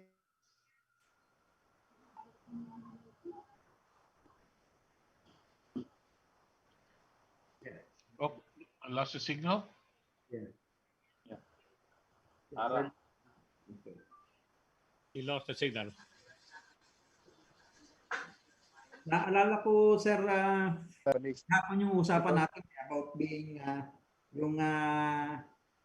yung pagiging matapang sa pagtanggap ng mga jobs na ina-assign sa kwento ni Sir Mon Pecornel kanina. Yeah, so that's one of the qualities na naging common sa mga katulad ng really reach the top of the corporate ladder na at your early career ay hindi kayong marunong umurong sa mga trabahong ina-assign sa inyo. Tama ba, sir? Tama yan. I mean, kung choosy ka, you'd probably not be able to find a job because choosy ka eh. Diba? So, in that case, balik ka na lang sa probinsya mo. But, you know, you need to have experience, no? So, tama yung sinabi ni Monpi kanina na when I went there, I thought I know everything because I was good in college, no? Maano ako eh, matyaga ako sa pag-aaral. Cum But laude, when I sir. was, yes, but Cum but when laude I si was sir. there, I started to work in the company. Hindi ko nga ma-determine kung ano bang motor tsaka ano bang generator. I was not ignorant, no? When I started, I was not ignorant. It took me some time before I know it, no? So, but thankfully, it did not take too much time. But I was not ignorant really when it started.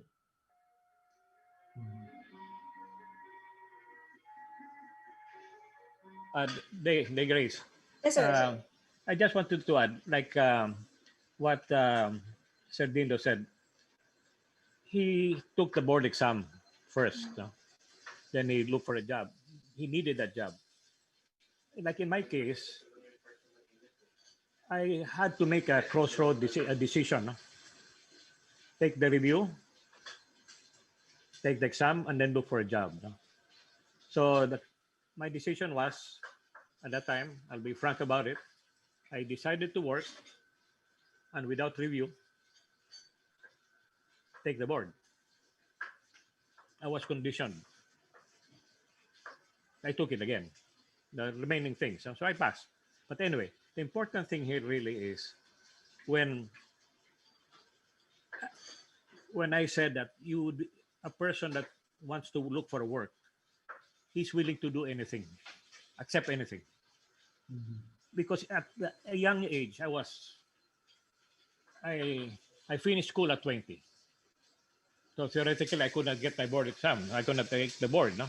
So the comment was, I was very, kumbaga, I don't know if you heard the word gang ho, no, like the Marines, no, the gang ho, the Pins, can do. You want to go out. I want to experience everything. So I was willing to go anywhere to do it. However, as you get older, you don't like to go out. And my comment only in this, I think our HR, si Ma'am Salve, maybe can correlate it, but I notice the younger engineers now don't, no, the younger engineers now, let me phrase it, the younger engineers now prefer a more convenient, less hassle place to go.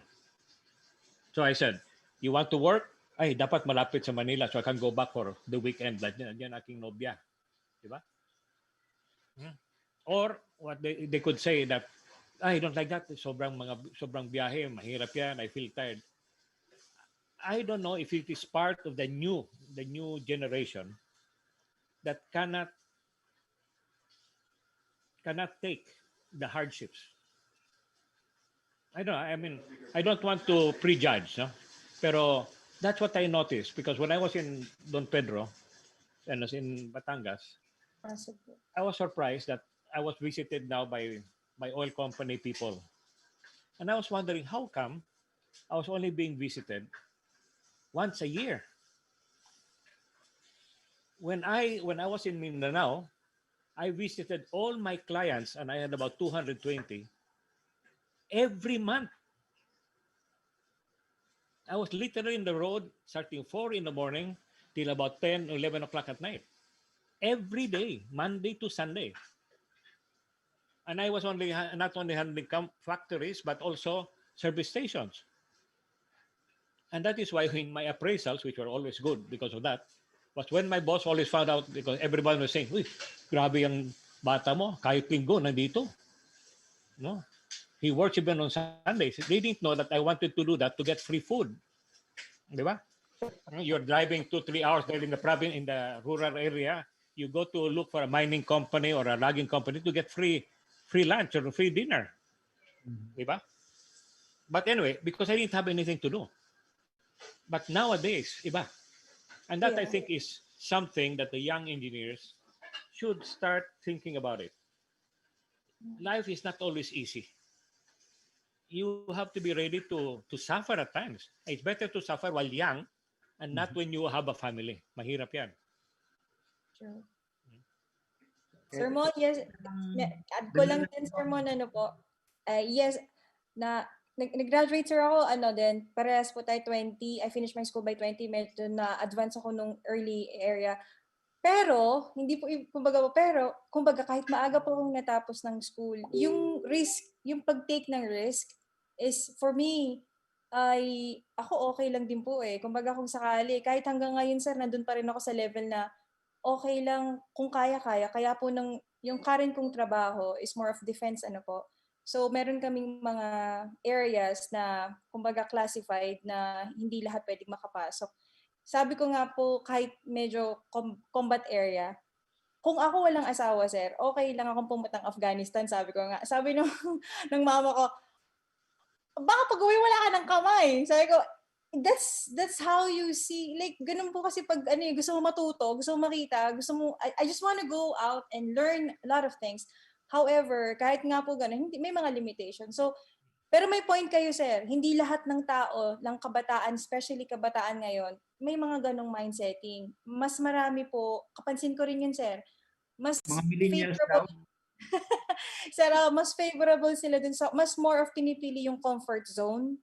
Kumbaga, kaysa sa risk zone to learn, they prefer, some of them, or majority, are preferring to stay in their comfort zone rather than explore things out of the box. And which is, ma'am, maybe it will be, sabi niyo nga, ma-correlate ni Ma'am Salve, yung mga previous applicants, engineers in different time frame and sa ngayon. Ma'am Salve, any thoughts on that, like what Mr. Mon is saying? Ay, oo, no, tama. Before, well, part siguro pa rin ako ng mga generation na sanay doon sa okay lang ako maghirap muna kasi alam ko na yung goal ko at yung gusto kong papuntahan ay parte yon, no, ng buhay. So I can speak for myself as individual and also as a recruiter, as HR, and also an entrepreneur, no. So sa akin kasi sarili ko, nag-umpisa ako, I graduated from a state university. So kasabayan ko nag-apply, mga top universities, no. So okay naman ako, sumasabay ako, at alam ko okay lang, hirap, apply and all, no. Tapos nung dumating ako sa punto na parang alam ko na yung tatahakin ko eh. So yung tanong mo kanina, no, na parang yung first work mo ba nagiging goal mo or kung nasaan ka ngayon, yung ba yung nagiging work mo. So lagi ko itong ina-advise sa mga fresh graduates, sabi ko, ano yung goal mo? Ano yung gusto mong papuntahan? Kasi yung first job mo, yun yung magdetermine saan ka papunta sa future mo. Kasi hindi ka pwedeng pabago-bago, no? Pwede naman, pero magiging mabagal yung dating mo dun sa goal mo. Dahil nga, liliko ka, kakanan ka, ito yung ginagawa mo ngayon, tapos biglang, ay, ito na pala ulit yung gusto ko, tapos ito na pala yung gusto ko. So parang, imbes na kunyari, 10 years kaya mong marating yung goal mo, yung position that you really want, no? Magiging mas mabagal, magiging kaya ng 15 years, 20 years, kasi like yung magbaback to zero ulit pag magpapanibagong position ka and bagong industry or whatever, no? So, like kung sasabi sa kanila, kung ano yung gusto mong gawin, make sure na yun yung first step mo sa una mong trabaho and work from there. No, like kunwari, for me, gusto ko talaga yung HR. Well, hindi ako nag-start as HR kagaya ng iba ng mga nandito, no. I graduated education, pero so I taught physics for a year before ako nag-transfer to HR. And then from there, okay na ako tuloy-tuloy. And ginawa ko lahat ng opportunity para makuha ko yung goal ko. Sinabay-sabay kong work, master's, diploma, and everything, no. So for the engineers, like ko sasabi sa kanila, ito ba yung gusto mong gawin? Gusto mo bang nasa field? Gusto mo ba na nasa opisina ka? Kasi yun yung magiging path natin, magiging career path natin. Ito ba yung gusto mong i-mold sa sarili mo? Gusto mo bang humawak ng tao? Kadalasan, noon sabihin sa akin ng mga engineers, kabatch natin, no, parang, okay lang ako dyan, okay po ako kahit saan mo ako dalhin, okay lang, go, paranas mo sa akin. Ngayon, yes, tama kayo, laging, meron po bang mas malapit? Weekend off po ba yan? Ma'am, kapag po ba pumasok ako ng weekend, nag-field po ako ng weekend, ma-offset ko po ba yan ng weekdays? Ma'am, kapag nag-field po ba ako, meron po ba akong car? Meron po ba akong transpo allowance? Meron po, lahat na hinihingi mo, no? So, parang kami, teka lang, nung graduate ka ba, sinabi na agad sa'yo to na mag-request ka ng kotse, mag-request ka ng transpo, mag-request ka ng ganito. Of course, maraming kumpanya na kayang magbigay nun, pero marami rin kumpanya na hindi kayang ibigay agad-agad yun lahat sa'yo, no? And gusto ko din sagutin yung kanina na tinatanong mo na may nagtatanong na paano ka mag-resolve ng conflict and issue sa mga tao mo, lalo kung bago ka pa lang. So as new, no, parang bagong supervisor, bagong engineer na papasok ka, maghahawak ka ng tao. Bukod sa kailangan mong hawakan yung problema is kailangan mo, pagdating mo ng field, pagkausap mo yung mga tao mo, pakilala mo yung sarili mo and make sure mag-set ka ng expectation sa kanila. Hindi maiiwasan yung problema, magkakaroon ka ng problema everyday, pero pag nag-set ka ng expectation sa kanila, malilesen natin. Anong ibig kong sabihin? Sabihin mo agad sa kanila, so this is the first day, ako makakasama niyo as engineer, ganito ako mag-work. Kung mapapansin nyo sa mga susunod na araw, tataas ang boses ko, sisigaw ako, yun ay dahil kapag na-stress ako, kusang tumataas ang boses ko. So para alam nila sa mga kapag tumas boss, ay, o nga pala nasabi niya, talagang mataas lang boses niya.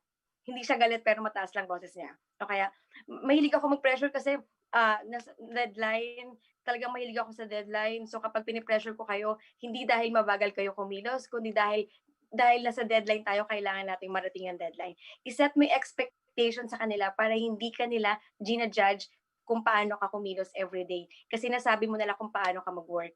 And also, tanungin mo sila, kayo po, no, bilang magtatrabaho dito makakasama ko, paano nyo kayo gustong i-manage?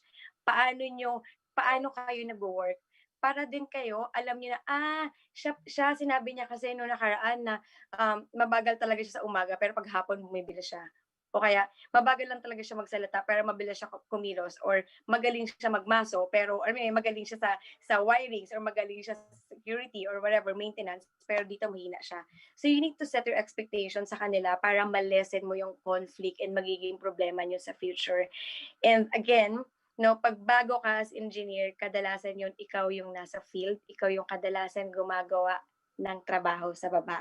Kasi yung mga engineers na nasa posisyon na, ito yung mga office and nagsusupervise na lang and nagmo-monitor sa inyo. So tanggapin nyo na lang kung ano yun dahil makakatulong yun sa inyo.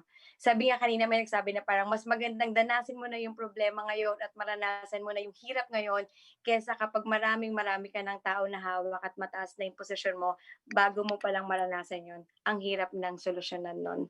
Ang hirap ng ayusin. Yun. And also, hinihingi agad nila salary. Magkano po yung salary ko? Yes. No, ganun. Pero walang problema kasi kailangan talaga natin yun. Practical tayo sa buhay, tao tayo, marami tayong babayaran, marami tayong sinusuportahan. Pero kung gusto mo maka-experience talaga na gusto mong makuha, wag muna natin agad demand kung ano yung expectation mo kasi kapag nakuha mo ng skills and experience, makukuha mo yung salary kahit gaano pa kalaki. Excellent. Now, there's a question I've been wanting to ask kasi we're running short of time. And since everyone of our panel here are pillars of PSME, my question is, how has being a member of PSME help you in your promotions? Kasi marami tayong mga bagong members eh. Nakatulong po ba ang pagiging member ng PSME sa inyong career development?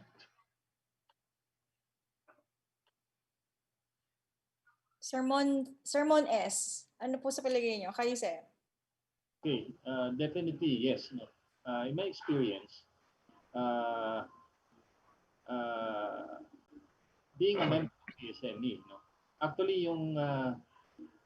I think that was my second job, no, second job in Dynacraft. Naging boss ko doon, no, I applied sa Manila Bull team. Actually, ang position is sales engineer. And Engineer Benceta was my boss, no. Siya ang nag-hire sa akin in that company sa Dynacraft. That's a semiconductor plating plant. And ang position nga is sales engineer. And actually, Benceta became president of Manila Host chapter and eventually NCR governor. In my future job, no, doon naman sa Valor Electronics, because of that engagement with Ben, and siya rin ang nag-pirate sa akin doon sa company na nilipatan ko no after Dynacraft. Because of an association with the PSME member, no, just like Ben, no, hinire niya ako ulit naman sa ibang semiconductor electronics company na nag-startup. So definitely, ando na yung connection, no? So, of course, as we mentioned earlier in our earlier discussion, yung trust nung magiging boss mo, ando na kaagad. So definitely, wala nang problema doon. And he knows already how you work, yung paano ka nagde-deal with problems facing you during your assignments. Ganun din, no? And in my next jobs also, like Telefunken, semiconductor, na-meet ko naman doon yung naging boss ko na industrial engineer, no? And again, yun din ang well, yung PSME kasi medyo industrial engineer siya, pero mga kaibigan niya is from PSME. So, nabibigyan niya ng info din yung mga kaibigan niya. No? Ang sinasabi ko dito is networking. Yes. PSME is a form of networking also. Sa St. Luke's naman, ang nag-recommend sa akin doon is one of our past presidents sa NCR Metro South. He is the vice president naman doon sa Quezon City. So nagkaroon ng opening sa Global City. I was recommended to the president. So tiningnan yung biodata ko, all of this, okay naman. Ang question lang doon really is, i-hire natin itong isang taong to na jumping from one company to another. No? It doesn't stay in a company for so many years. No? And on the average, nag-stay lang ako sa company in all my previous 13 companies, no? In a span of 40.5 work experience. Yun nga, no? That raised a question. Bakit natin na-hire to? Dito magtatagal sa atin. No? May reason naman dahil may reason ka naman doon kung bakit ka napalipat-lipat. Again, yung recommendations, pinapirate ka nga, so we have discussed previously, pinapirate ka, anong magagawa mo?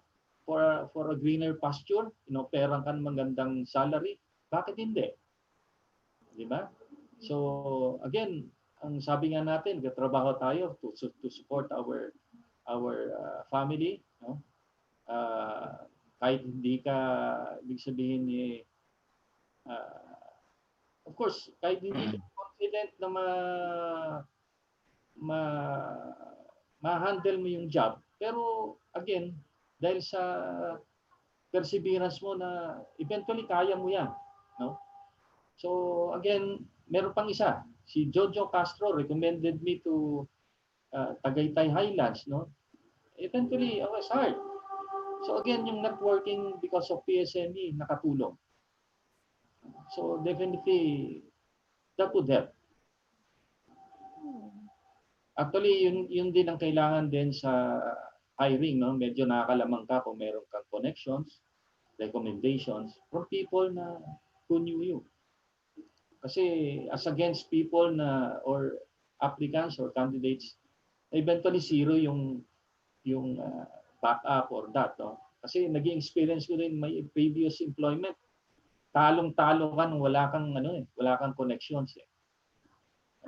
Yun yung aside from coming to from reputable schools, medyo dihado ka eh. Dihado ka kung kalaban mo yung ibang kilalang mga schools. So, to overcome that, actually, nakakatulong yung recommendation. Yun, PSME. In my 3 previous companies, nakatulong. Thank you, sir. Sir Monty, kayo po, nakatulong po ba PSME? Same question by Sir Bobby. Well, to tell you frankly, PSMA did not help me get any other job because I was happy in Rojas. So I became active in PSMA in 1994 when I was in Batangas. I became the president of Batangas for 2 years. And I was happy in being the central, in CDP. Kumbaga, that was my Jerusalem. You know, I reached my goal. You know, happy na ako. I didn't want to dreams of going up. Of course, eventually it came. No, but I didn't, and I was active in PSME all the way till after I retired. But what PSME and other associations, professional associations, I always told all our staff, be it technical, be it sabihin natin, okay, ME, electrical, civil, chemical, chemistry, accounting, HR, the lawyers, basta, Legal. even the warehousing. I always encourage them to join their groups, their associations, no? Because I felt they would learn from the sharings. Now, if they got pirated, what can I do? But usually in our company, very rare I'm pirating because we paid well, no? And people were happy, seemingly happy, no? Pero the point is, for example, Jeffrey Mijares, who is the chemical engineering board, he's a member there. It was I who encouraged him to push through with trying to get into the chemical board, no? Which eventually, I think he's on his 9th year right now, no? And but the important thing here is being in an organization like PSMA. Yes, my tokayo is right. Networking, importante yan.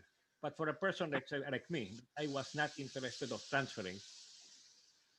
The strength I had was to make sure that my people got the chance of meeting their counterparts in other companies, and they could share experiences.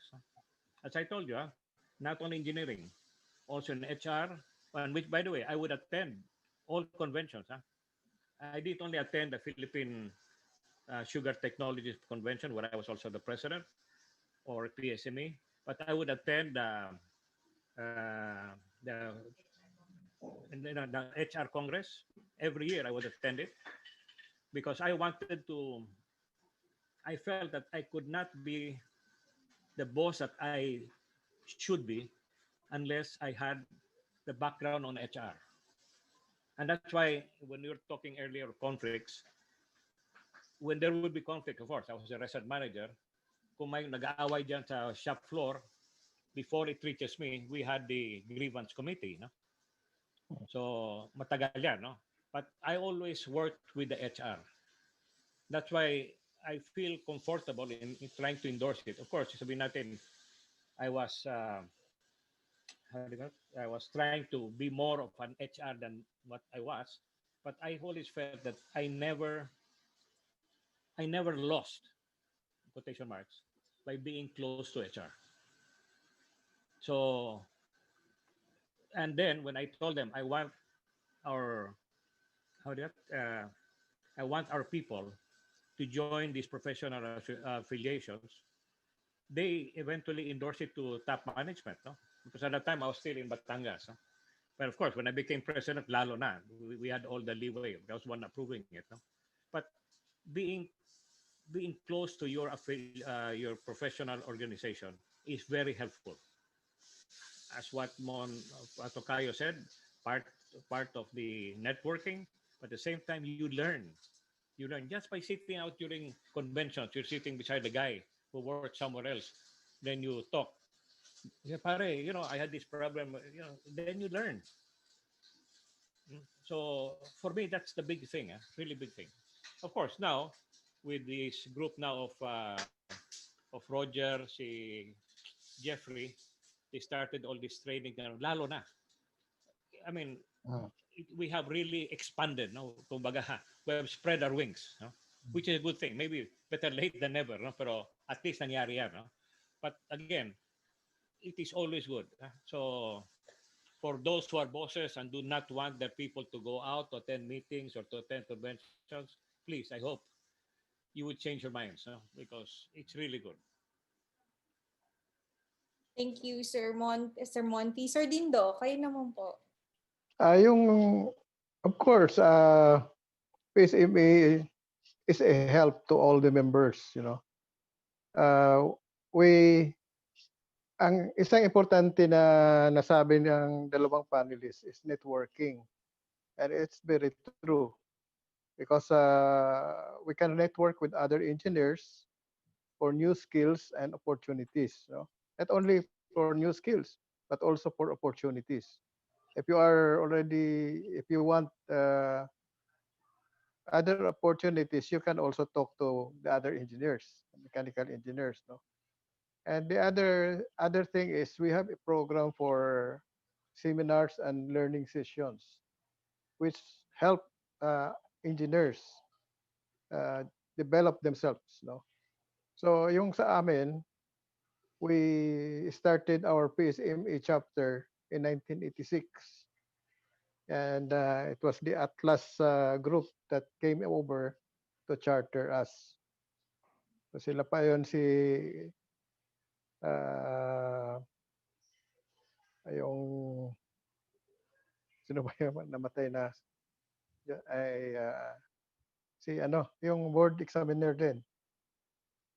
But yes, PSMA is important. The organizations are important. Even the other organizations like PICHE, PICE, they can help their members also. So it's good to have PSMA, and it help develop the people, the young engineers especially.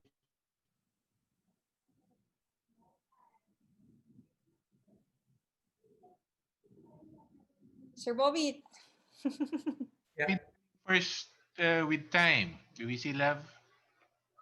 Yeah, Sir Bobit, meron lang ako idadagdag dun sa sinabi ng ating guest about PSME. Kasi na-identify natin na kailangan ay marunong sa politics, merong leadership skills, at even lalo na sa management for somebody to get promoted. Ang PSME is where do you train for leadership o politics? So I think a PSME is a good venue na kung nag-aspire ka maging presidente ng chapter, then you do some politics and you acquire leadership skills. Pero kung wala yun, di saan ka magpa-practice? Sa opisina. Di pagka nabadshot ka, hindi ka mapopromote. So I guess by being in PSME and by being in a one of the leaders in the chapter or even national, then you gain leadership skills, and you do become good also in politics. So I think yan ang isa sa mga benefit ng pagiging membro ng PSME. I would like to add, Day, Miss Day, I just Yes, want to sir. add, one of our requirements pala in the office was we wanted our more senior, let's say mga department heads or a senior supervisor, if you were mechanical engineer, you joined PSME in Batangas, we wanted you to be an officer. Why? Because you will not practice, you know, parliamentary rules and, running a meeting unless you join an organization, assuming you're operating that way. No? So that was a requirement. So kahit PSMA, PICHE, what is CPA, PICPA, whatever, we wanted you to be a national officer. Doesn't have to be if you like president, go president. The company will support you. But we wanted you to be an officer. Eventually, mahirap naman pagpasok first year, officer kagad. No? We wanted you to grow up. No? So that was looked with, I don't know if this will work, with disdain by top management in Makati. So, kumbaga sabi, we're spending so much in the meetings. Yeah, I admit, but I would always include it in the HR budget, so hindi malata. So, with the connivance of HR. No? But the important thing was, the HR also saw the need for this training, just like what PP Roger said, no? To learn how to, because you cannot avoid, there's politics in all associations. No? But how do you survive it? How do you make, it's part of the AQ. Adversity. Part of the EQ. Pasok rin yan. And what Mon Solis said, the SQ comes in also, no? Yeah, network. So it's important, no? Don't just be a member. Try to be an officer. Yeah, first time to hear that, sir. Naging formal policy ng isang company na you join a organization but you must be an officer. That's a very good policy. Okay, Roger. Right now, I cannot say that is a policy na o Central Don Pedro. Okay? Mukhang nawala yan. So, although we established our own unit, no, in the Western Batangas, but it was made within the company, so everybody will become the boss. No? But in reality, one part of this, this doesn't have anything to do with PSMA. When we were facing a problem with KMU way back in the 90s, early 90s, and surprisingly, because we didn't have a union for supervisors then, the supervisory group was starting to be agitated. Pala, ang KMU was trying to enter. No? We were able to nip it on the bud by, first of all, putting up a social organization. We chose the Kiwanis. Could have been the Lions, could have been Rotary, but for the young people, we placed Kiwanis. And made it a point that the supervisors would become the leaders. And the managers would be the member. Because the supervisors at that time, they had a deep resentment. Grabe na itong mga bosses, they treat us like shit, etc. So we told them, you want to be a boss? Okay, you be a boss. You be the president of the Kiwanian. So nahihirapan din sila because they had to look for solicitation. They had to come with projects.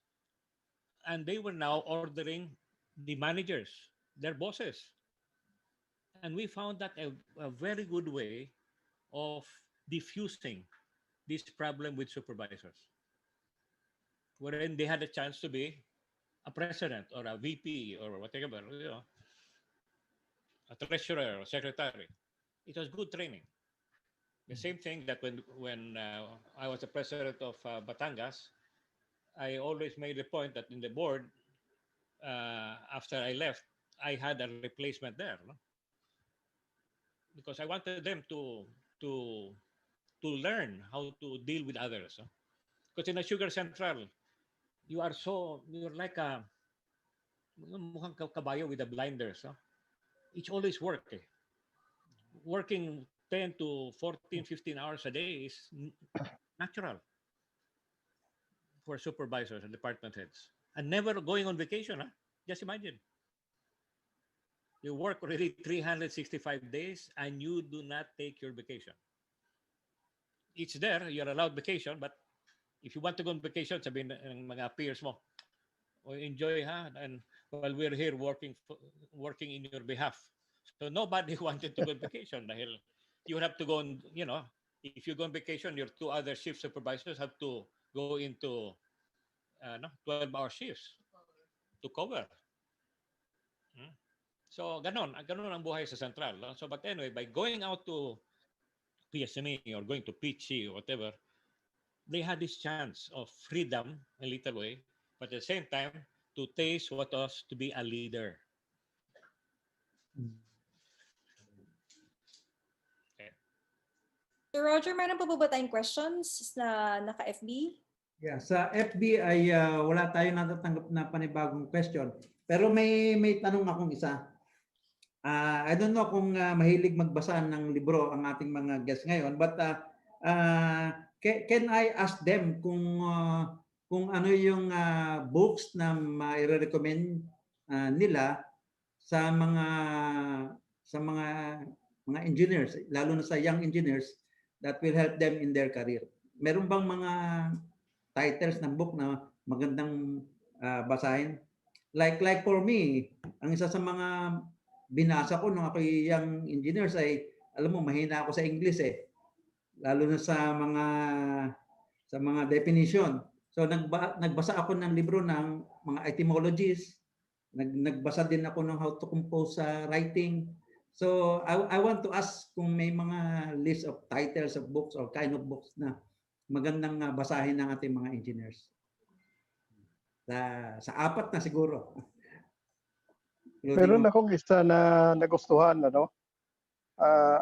yung How to Win Friends and Influence People by Dale Carnegie. It's a very nice book. It's like a Bible to people who want to go ahead, to go up in their careers, no? So kung pwedeng makabili ang ating mga engineers it's a very old book. Yeah. Kung pwede silang makabili ng How to Win Friends and Influence People, book by Dale Carnegie, it will help them. Yes, sir. Highly recommended nga also, sir. Binasa ko din yan. Oh, sir, meron din ako yan. Very good. You can also throw in yung 7 Habits of Highly Effective People. 7 Habits. Actually, 8 habits na ata yan ngayon. Hermon S, kayo po, meron po ba kayong mai-recommend na book para po sa ating mga nakikinig para at least meron silang maging reference din? Nakamute ka, sir.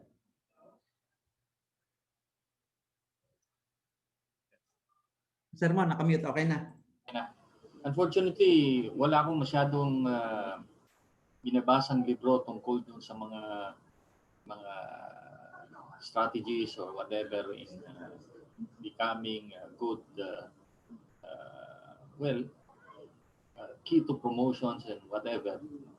Actually, yung aking experience lang ang pwede kong i-recommenda. At kasi really yung unlike my two fellow resource speakers, very colorful yung kanilang career doon sa kanilang mga companies.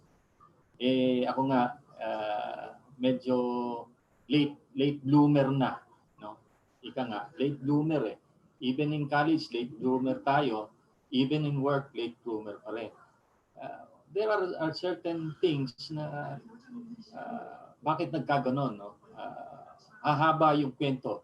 Pero eventually, napuntahan ko rin kung saan ako dapat pumunta.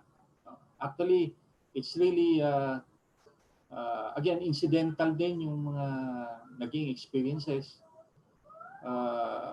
Yun nga, I think really, yun lang ang pwede kong mai-recommend. But in books, unfortunately, sorry, wala akong masyadong nababasa tungkol doon. Okay lang yun, sir. Okay lang po yun. Mas maigi pa rin po, kumbaga po, books and experience are both good teachers. So, equivalent na yan, sir. So, okay lang. No need to say sorry, sir. Sir Monty, kayo po, may book ba kayo na may recommend? O may favorite book ba kayo po ba? This was the main author that really, aside from Peter Drucker, but I didn't like him so much. But the John C. Maxwell, on one of his books that really struck me, was the 21 Irrefutable Laws of Leadership. Kumbaga, it's very easy read. It's not so highfalutin, the words, you know. But in other words, and I use this a lot during our seminars, when in school, in the office, and sometimes with PSME, with Philsotech, you know. And when I would talk about how is it to be a leader, ganon, this, of course, this is an American setting, but it could be applied here. The important thing here, I don't know kung tama itong Tagalog, more demand, magpit ba? Tama? What is more demanding here is EQ. Mm-hmm. In the Philippine setting, my opinion. So, in this one of John Maxwell, I used it, a lot of times. And that's what I read. Now, I don't say that I love reading books like this. I like more history. Yang gera, ganon. I'm more a history buff. No? I'm not more on HR buff. But I had to read because I was faced with those problems. No? But again, as what Tokayo said, a lot of that is experience. No? And mind you, I just want to share this also. In the process, in any company, you have people, let's say the old timers. When I came in, my mga old timers, guys, you remember Placido Morales? Placido Morales is really a very good engineer and part of the old school, but he was adored by the workers. He was under me. And I would go to him, to his office, when I had, when there were certain, sabihin natin, difficulties in others department, nothing about engineering. I would go to them and say, this problem we have with so and so, ganito. How do you think we can solve it? And the ideas he came out with was really, I never expected. Sometimes I would think in my mind, so why weren't you selected to be in my place? Because I came in, he was there already, when I was moved in 1976, when I joined. He joined 1960s pa. So you can imagine, but in other words, he was a guy who was very quiet, dedicated to the job, never stepped on anybody's toes, who developed a unique way of dealing with people, both up and down. And shocking, for me it was shocking. But he was strict. But people didn't mind him being strict. He was very strict on quality. But nobody resented it. There will be times that you could notice that he would be mad, But he never insulted people or shouted, never. And he got good ideas on on leadership, on conflict management. And it is this process that if you are a leader or you want to be a leader, you have to maintain a network of also co-leaders. Doesn't have to be young, could be old, whatever. Could be boy, girl, bakla, whatever. No problem. As long you learn something from it, that is the most important. And you should not mind giving praises for them. Hmm? Tama. So that is, kumbaga, give what is due to them. No? Sure. Yeah. Sir PP Roger, meron pa po ba tayong question? I think meron yata tayong question. Minabasa ka ba? Wala akong nababasang bago. Sa chat box, sir, meron po tayong... Opo, chat box. May question from a certain day Grace. Sir, galing yan kay Sir Ferdinand Agtarap, former president ng PSME Abu Dhabi, that he is now in the Philippines, sir. Classmate ni PP Roger. Ay, PP Roger. Okay, sige. Sige nga, hindi ko nabasa eh. Pakisabi na. Ito po yung question. So, good evening. Question was, would enhancing your IQ during employment, close open parenthesis, master's, PhD, PME, will give you opportunity to go up at the corporate ladder, and why? So, ulitin ko po, sir, would enhancing your IQ during employment, let's say taking your master's, PhD, or PME, will it give you an opportunity to go up to the corporate ladder? If yes, why? Sino po ang gustong sumagot? Answer first. Yan, Sermon kayo po. Okay. Eventually, yung tanong really is to answer that, definitely yes, no? But there are other companies na hindi yun nagiging important sa kanila, no? Again, sinasabi nga, development ng IQ, no? Well, of course, sa iba kasi, they will really focus on EQ, no? And there are some requirements, no? Sa ibang company, pwede siguro yun.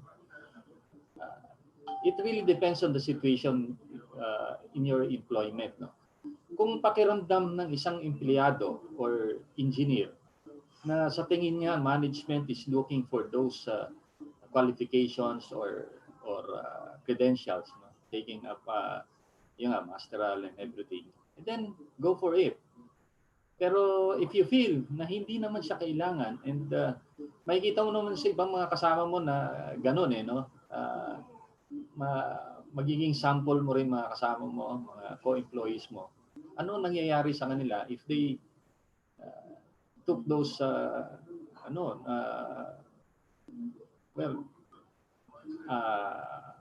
educational addition to their courses naman, no?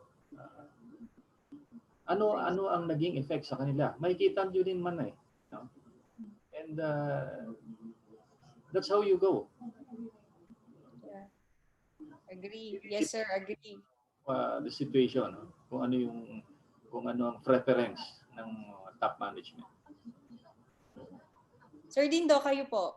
Yung po bang pagkuha ng masteral, PhD, PhD is another step or malaking parang yung ba pwede natin maging passes para mag-move up tayo sa ladder?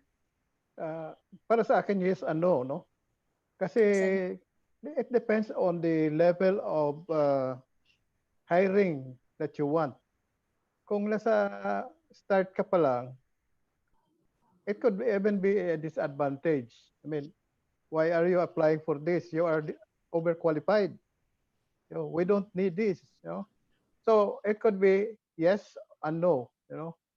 For me, if I am I'm the one looking for engineers, I will not get people with master's degree applying for a junior engineer position. He's overqualified, and I don't want him in the organization. No? But if he's applying for a higher level job where the requirement calls for a lot of management, leadership, maybe this thing can help, no? But not necessarily. So for me, it's either a yes or a no. It depends on the situation. I would not say automatically that it's an advantage for him. Maganda yung sagot, sir. Maganda nga yun, sir. Yes and no. Very interesting. Sermon P, kayo po.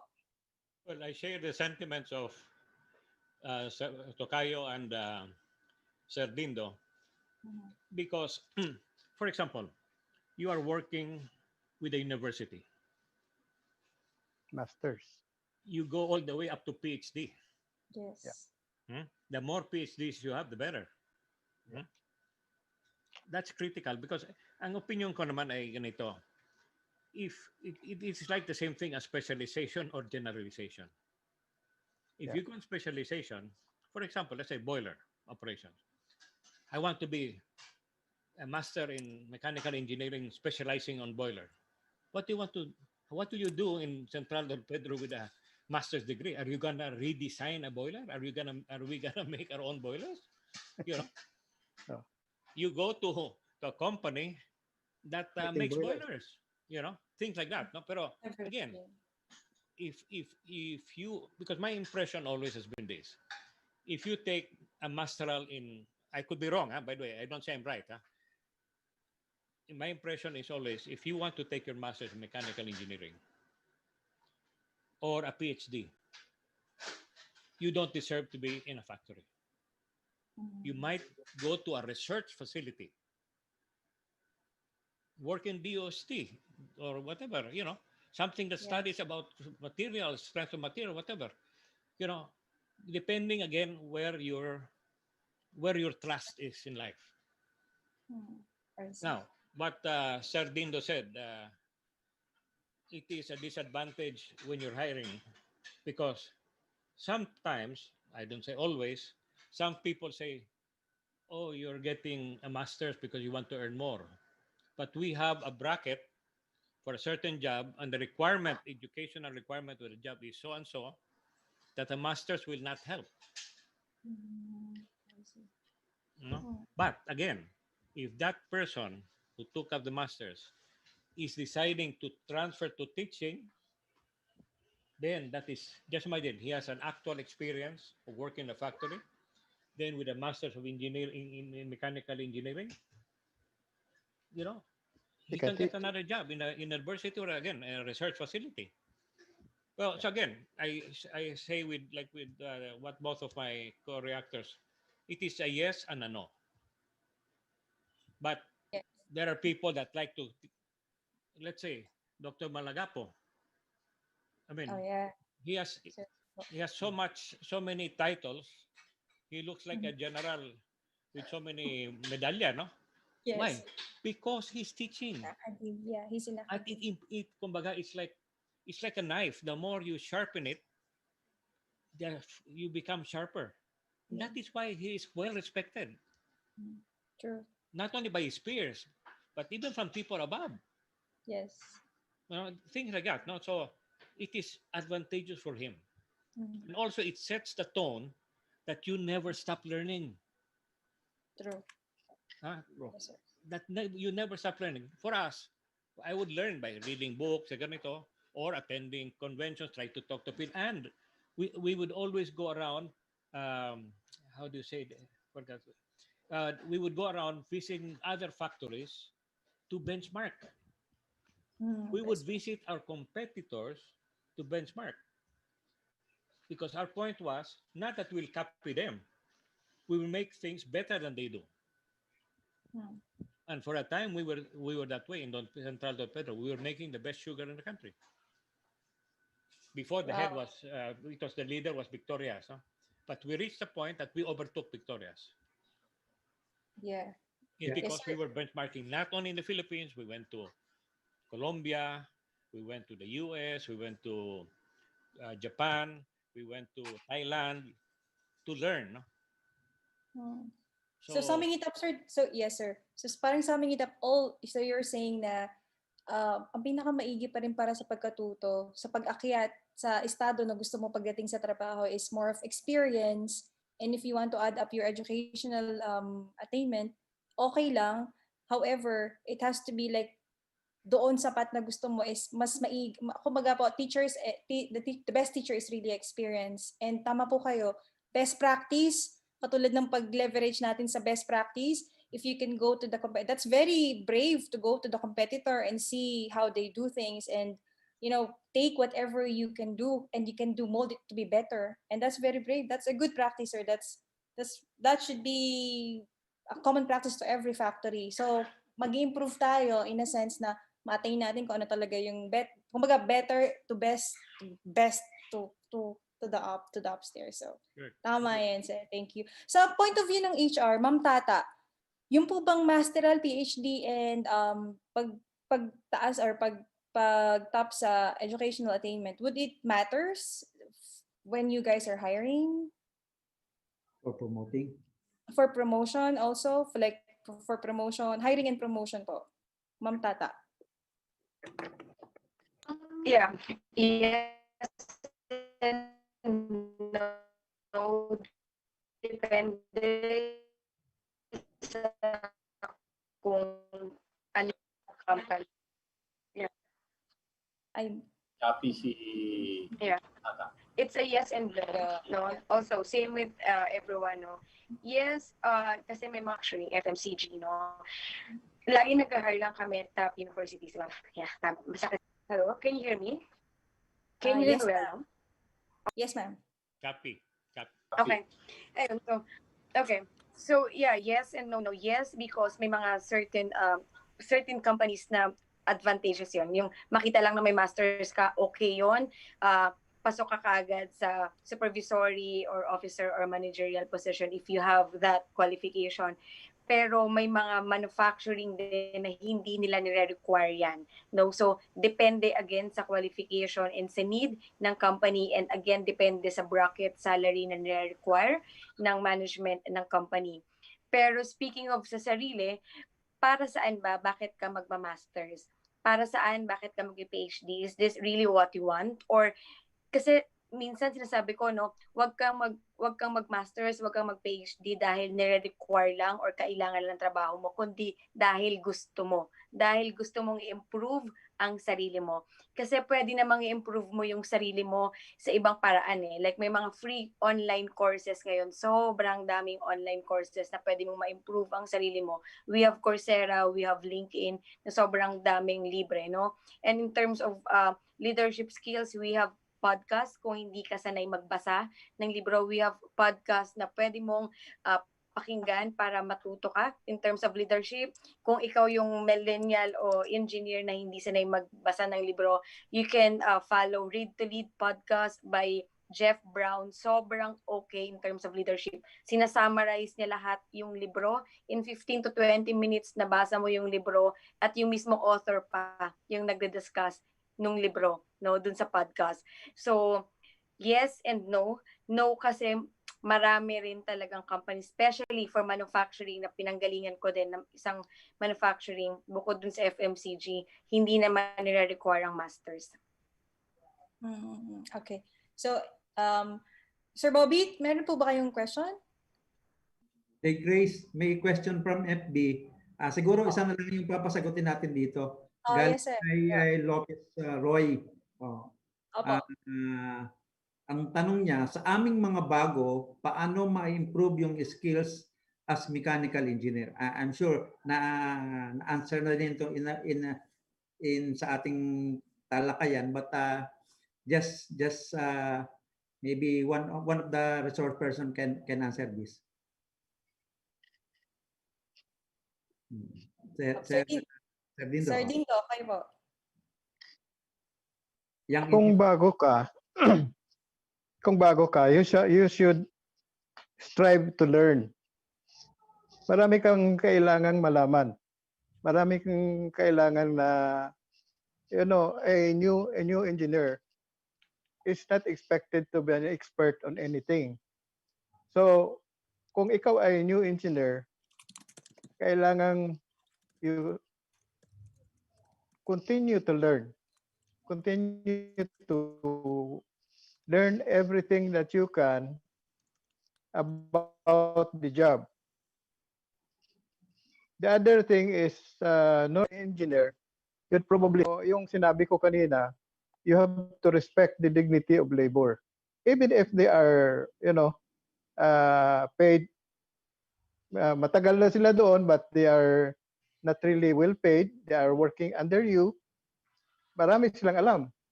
So you better respect them and learn from them. So pag ganyan, they will also respect you. Respect is mutual, no? So once they respect you, once you respect them also, maganda yung ituturo nila sa inyo. So you will be better off as a new engineer kung your people nagtuturo din sa inyo. Diba? Sir, Sir Dindo, may napansin din, even sa mga tauhan ko ngayon, may napansin na kaibang-iba sa ginagawa ko before. Kapag company time at pinapag-seminar mo ay umaattend. Pero pagka itinuturo mo, let's say, after 5 na yung webinar at sa tingin mo ay magandang ma-attend nila yon at ibinibigay mo ang link, lalo na ang dami ngayong libre din, pero napapansin ko walang nanonood, walang umaattend. So pag may sweldo, umaattend sa seminar, pero pag wala ng sweldo, ayaw umattend. So pero so siguro dito maganda yung magkaroon ng attitude na you want to learn for yourself, hindi dahil sa may sweldo ka kaya ka mag-attend ng training. True. Ang value natin kasi is how much we can contribute. And we can only contribute if marami tayong alam. Saan natin makukuha yung alam natin? From experience, yes. From seminars, yes. So, kung marami kang alam, then sigurado rin na it will benefit you in the future, no? Now, alam mo kung yung mga tao natin hindi nag-a-attend ng mga webinars, dahil remember that most of them also have families. They probably will spend more time with their families than with listening to the webinar. So, bantayan rin natin yan na ano ba ang nila? Ano ba ang priority nila? Maybe their priority is family, which is important, no? Gusto ko yan, Sir Dindo. Napakaganda ng message ninyo na yan na of all the things, we always have to prioritize our family because at the end of the day, we're working for our family. And that's very beautiful. Thank you, sir. Sir, last question na tayo. Meron pa ba tayo, Sir PP Roger? Meron pa po? Ito yung last question ko. Dito wala nang makita. Pero ito yung last question ko. Alam mo yung benefit ng hindsight ay sabi nga 2020. Yung hindsight 100%. 2020. So ang sa ating mga guests ngayon ay ang tanong ko ay looking back na kayo ay mga bata pang engineers, what will be your advice to your younger self? Ganda yan. Sige, simulan natin kay Sir Mon S. Sir Mon S, kayo po. Anong i-advise nyo kay bagong-bagong graduate na young Mon S? Okay. Actually, may mga opportunities sa aking career na pinalampas ko na hindi ko because of other priorities, hindi ko siya pinansin. No? One of my experience there is I'm working with a semiconductor company. Maganda yung pay. However, nagkaroon ako ng offer sa isang petroleum company, no, yung Caltex. Kinompare ko at that time yung starting salary, no? Kalahati lang. No, but eventually, yung ibang na-hire doon, nung napunta na ako sa medyo mataas-taas na rin na position, malalaman mo sa kanila na doble pa doon sa salary mo. So, may mga opportunities talaga na hindi na pinalampas mo because of immediate need. No? So, na supposed to be kung tinahak mo yun, then probably mas mabilis yung development mo. In terms of pay, of course, which is really our need talaga, then of course kung sa tingin ko, actually kasi meron din akong kapatid na napunta ng Shell, nababad na siya sa Shell.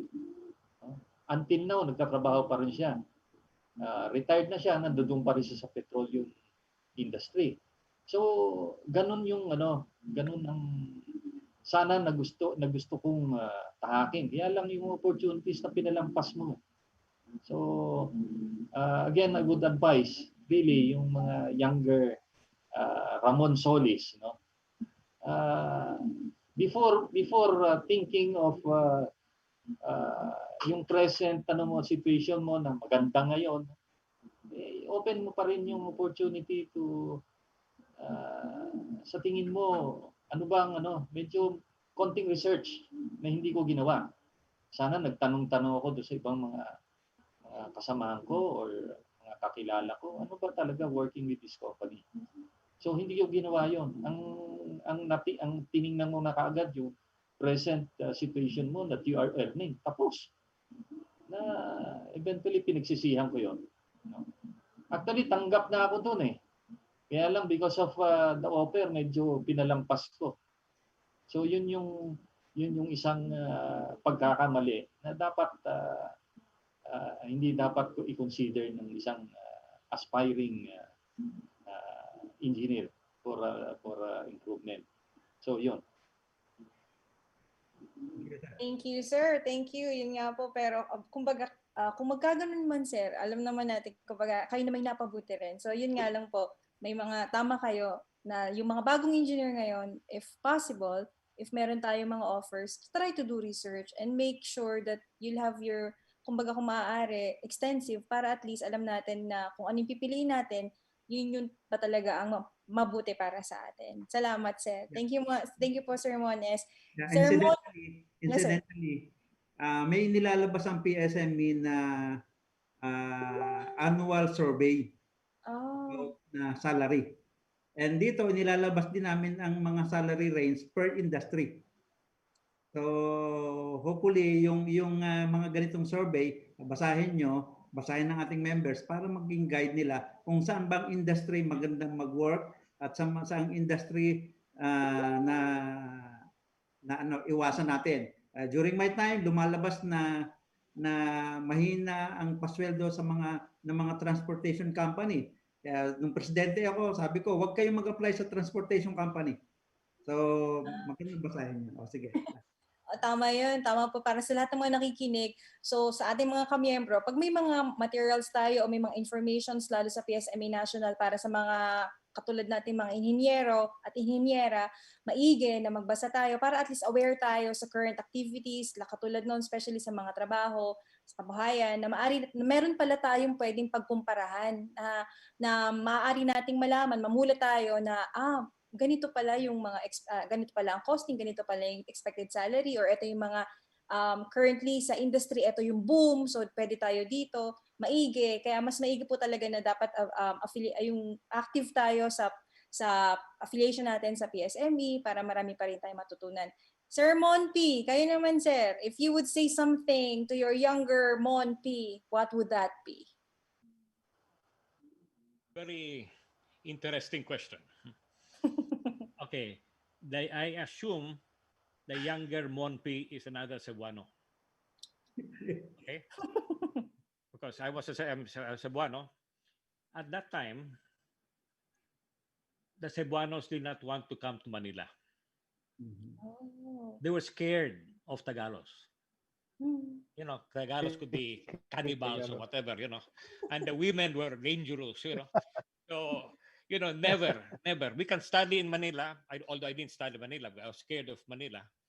But, ganon. So, I wanted to work in a company in Visayas or Mindanao. Well, why Mindanao? Because I grew up partly in Mindanao. I used to live in Basilan, Holo. So, kumbaga, I knew the dialect, knew Chabacano, ganon, okay lang. But never Manila, never. Out of my scope talaga. Anyway, so I would say the same thing to my younger me. Okay, not because I'm scared of Manila, but for me, is serve the region that you came from. Okay, now for me, coming to Manila had its dividends. What is the dividend? I met my wife. Ah, diba? She's beside me, so I cannot say another thing. But anyway, no, totoo. I came here. We've been together for 42 years. That that changed my outlook. When I went in Mobile, I didn't mind. Puntahan mo dyan sa Cotabato, sa Bakbakan, dyan sa Parang, Cotabato. There's a lot of people shooting each other. I was not scared. Never was I scared. But once I came here, ended up with Marge, had kids, nag-iba. But I didn't mind being out. So when I was offered, can you be in Nasugbu? No problem, go to Nasugbu. But if you go to Nasugbu, you cannot come back to Manila except for meetings. No problem. No? So, but I would not have changed. No? Now, the only thing that maybe I would have changed was whether I should have stayed longer, shorter in with the Rojas group. Why? Because the Rojas group, as I told you, part of my experience was I never aimed to be the president. I never thought of it. I never thought of being the vice president. Happy na ako mag-manager or whatever. Happy na ako. But in those shuffles, lateral, sometimes there's like a demotion in job, but not in pay. There were things that I decided to take it in stride. We turned out okay. 2 steps backward, no, 1 step backward, 2 steps forward. So what's wrong with it? Hmm? But anyway, so at the end of the day, I would have said, stay what I did to my younger me. But I would have told him is you should have taken up electrical engineering too. No? Kumbaga, it would have been nice, MEEE. Not that it would have improved my going up, but but it's better for work. No? I would have been more flexible. When I become a boss, the resort manager, if I was electrical, it would have been easier for me to interact with the electrical problems. No? Well, that's all. Thank you, sir. That's beautiful. Again, rooting back to the family, back to the wife. That's priority. Thank you, sir. Sir Dindo, kaya naman po, if you would say something to your younger Sir Dindo, what would that be? For the young engineers, no? For the young Dindo. Lindo.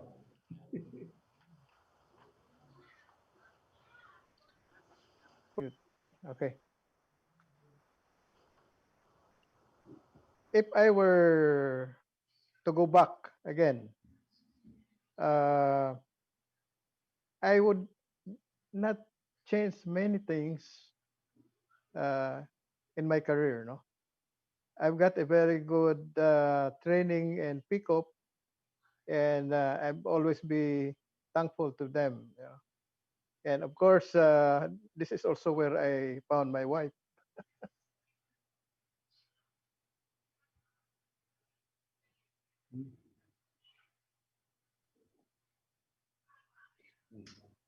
Seth? Lost the signal again. Oo nga, lost the signal again. Oh, Sir Bobit, ikaw muna. Ayan, bumalik Ayan, na. bumalik Sir Dindo. Yes. Sana wala kayo kanina. Meron bang last word kayong hindi nasabi? Hindi po namin nakuha. You stopped wife. Anyway, anyway, I would not change so much my. If I were going back, no, I would not change so much my career path or what I did. I was happy with what I did in the beginning. Ang importante sa atin as new engineers that we learn as much as we can. Every day you learn new things, no? And if you learn new things, atin kasi ang yung learning natin o yung learning natin is power. Knowledge is power, di ba? So if you learn many things, you are powerful. In the end, you will become you learn a lot better than the others, no? So you become more valuable to the company, to yourself, you know. So learn as much as you can. Yun ang ano ko, sa advice ko sa young Dindo. And But to I the will young, not change. I will not change so much. I will not change so much. I would like to answer that too.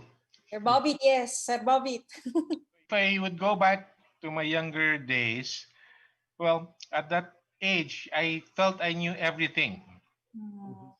Okay. So my advice to the younger me is I should ask more questions. I had all the answers, but it's the wrong question. So what do I mean by that? Well, earlier we saw that question: how do we teach the young engineers how to be better engineers? The best way to teach is to do it, and the best experience is to make a mistake.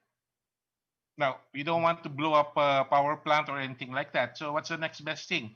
As a senior engineers, everything they know, because they will be happy to share with you what they know. So you will learn all of these things without going through the serious problems of mistakes.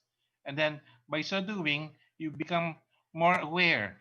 You know, if I had spent more time asking questions before, I would have had better answers. Correct. Wow, that's nice. Sir Pipi Roger, kayo din. Kayo din po, sir. Babalik ko yung tanong niyo sa inyo.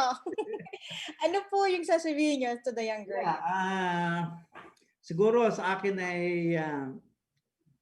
may career ay meron mga decision decision 1 or decision 2. So ang unang decision ay mag-abroad ba ako o hindi? So ang decision ko hindi. So definitely sabi ko dito ako, I think I can make it without going abroad. Pero right now, syempre gusto mo ma-experience na ano ba yung work naman outside Country. the country. And then ang isa pa ay kung kailan ako lalabas. Kasi nung nag-MBA ako, then of course, nandun ang idea na mag-put up ng sariling business. So kailan ba ako dapat lumabas at maging entrepreneur? So I should have done it earlier. Siguro at the age of 30. 35 ako at I think 35 bata ko lumabas eh. So I should have done it earlier. So 30. And then ang isa pang nami-miss ko ay magiging generalist ba ako o specialist. So decision din 'yon. Kaya lang ito yung sabi nga ni Sir Dindo kanina, pagka nag-apply ka, nakita yung credential mo academically tapos top notcher din, ang parating gusto ng boss sa iyo ay maging staff ka nila.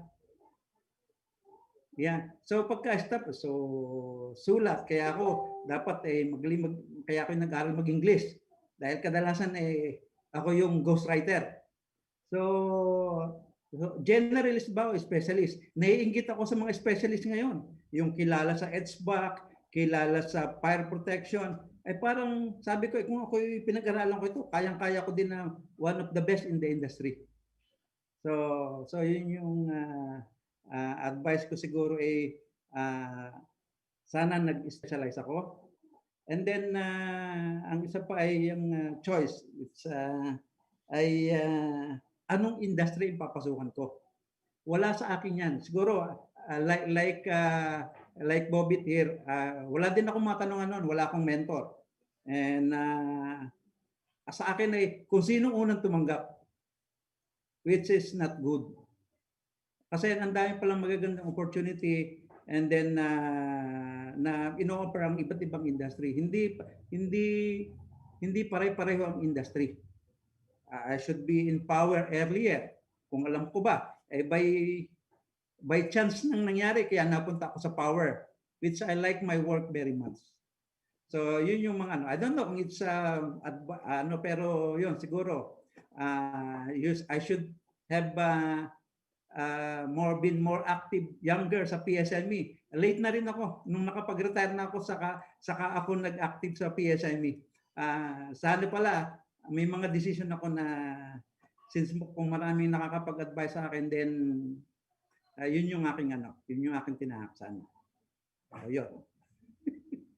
So yun. So nakuha natin doon, no, sa mga members natin, younger generations, the key points na nakuha natin sa question na yun is you have to know, kung sabihin natin sa ngayon pa lang, dapat yung choices natin ay as much as possible, kumbaga i-research natin or maging extensive pagdating sa path na gusto natin gawin. Dapat alam natin hanggat maaari, alamin natin kung ano talaga yung gusto natin, kung saan tayo pupunta, para yung mga choices natin magsisimula doon. It doesn't have to be perfect kasi yung mga choices natin normal lang na hindi tama or hindi yung talagang eksakto na talagang plano natin.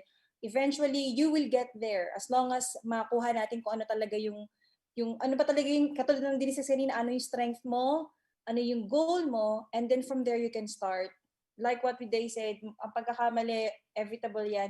Pero at the end of the day, kung focus ka sa gusto mo, yung choices mo ay nandoon, mararating mo or mapupunta mo kung ano talaga yung dapat mong gawin. Tama po ba, Sir Bobby? Yes, I think you hit the nail on the head. We've heard a lot of things that we will really have to think about. I'd like to thank our panelists. Ang lalalim po ng sharing nila. These are really born out of years of experience that you will not find lying around just like that. So these are nuggets of gold. And we really appreciate your sharing your time and your talent and your learnings, especially with our younger millennials. Thank you very much. Maraming salamat din po sa ating bisita na from HR point of view, Ma'am Tata. Maraming salamat at pinagbigyan niyo po kami makasama rin kayo ngayong araw na ito. At marami din po kaming natutunan sa point of view ng HR kung paano ano ba yung expectations ng mga HR na yung mga advices para sa mga workers or employees in order to go to the ladder that we want or to climb up to the ladder that we expect or we want. Maraming salamat sa inyo pong mga inputs sa amin, especially sa aming mga special guests, Sir Mon P, Sir Mon C, and Sir Dindo. Hindi niyo po alam kung gaano ka-grateful kami na andito kayo kasama namin sa sa araw na ito. Marami yung reach natin, sir. Sobrang YouTube and Facebook Live, mataas po yung probability na sobrang dami ng marireach at makakarinig ng mga share ninyo sa araw na ito. Kaya, kumbaga na marami kaming natutunan kung how to cope up, kung paano ba talaga namin dapat planuhin yung pag-akit namin dun sa hagdanan ng, sabihin na natin, ng corporate world. And then, going from that point of view, at least we would know, pwede din kami mag-open ng business upon retirement or before retirement, katulad kay Sir Roger, para ma-achieve din naman namin, kumbaga pagbalik sa Pilipinas or katulad namin mga OFWs, makapag-payback po kami sa bansa natin, makapagbigay kami ng value, and makapag-provide ng power, ng manpower or ng trabaho para sa kapwa namin mga Pilipino. Maraming salamat po sa inyong lahat. Sir, meron pa po ba tayong last word before we close the forum? Are we good? Yeah, we're very good at gagaling ng ating resource person. Yeah. So yun lang. Tingin ko magiging classic itong episode na ito eh. Babalik at babalikan ito ng ating members. Yes, sir. So sabi ko nga po, sir, sana na-record natin sa ating technical team, na-record natin to para eventually babalikan at babalikan natin ito. Patuloy nating i-post at makita ng mga tao dahil kumbaga words of golden nuggets of of words from pillars of people who excel to their own field. So, mga kamiyembro, maraming salamat. Malapit na NatCon. So, muli na. Sir, Pipi Roger, baka gusto mo silang invite? Yeah, sana lahat ay umattend ng NatCon first time na webinar. Nakita ko yung hirap, pagod na ginagawa ng mga organizing committee natin headed by Jerry Asuncion. At napakaganda ng magiging event na yon, very professionally prepared. At 63 topics. So ang daming napakamura. Kaya within sa 63 topics I'm sure yung value ng registration ay worth it talaga. Oh. Yes po. So, Yung lahat ng empleyado kong mechanical engineers, ako na mismo yung nag-register. Dami ng topic na matututunan nila. ayun. So that would be October 17 to 24 sa lahat ng mga members ng PSME all over the world, Pilipinas, Middle East, sa Asia, and the US. Please make sure na magkita-kita tayo sa October 17 to 24 via Zoom sa 68 NatCon. So yun po, maraming salamat Ma'am Bing at sa ating mga technical works. Maraming salamat po Sir Chris, Sir Chris Payat at yun lang po. Maraming salamat. Magkita-kita tayo muli next Friday sa PSME's Public Forum, Flashpoint. Magandang gabi po sa ating lahat. Gabi na rin po sa amin. Maraming salamat. Mag-iingat po tayong lahat. God bless po. Thank you po sa lahat. Bye-bye. Be safe. Thank you, Ma'am Tata. Thank you. Thank you. Salamat. Thanks, Mon. Thanks. Roger, Bobby. Very productive discussion. Thank you, Mon. Thank you, Mon. Dalawang Ano? Off. Pero sana pala nag-picture tayo yung isa before mag-go. Picture. Picture. Sa Dindo, naku, lumabas sa Dindo. Dapat na nag-picture tayo ng isa. Naku. Nandiyan mo ba Sir Dindo? Video naman yan.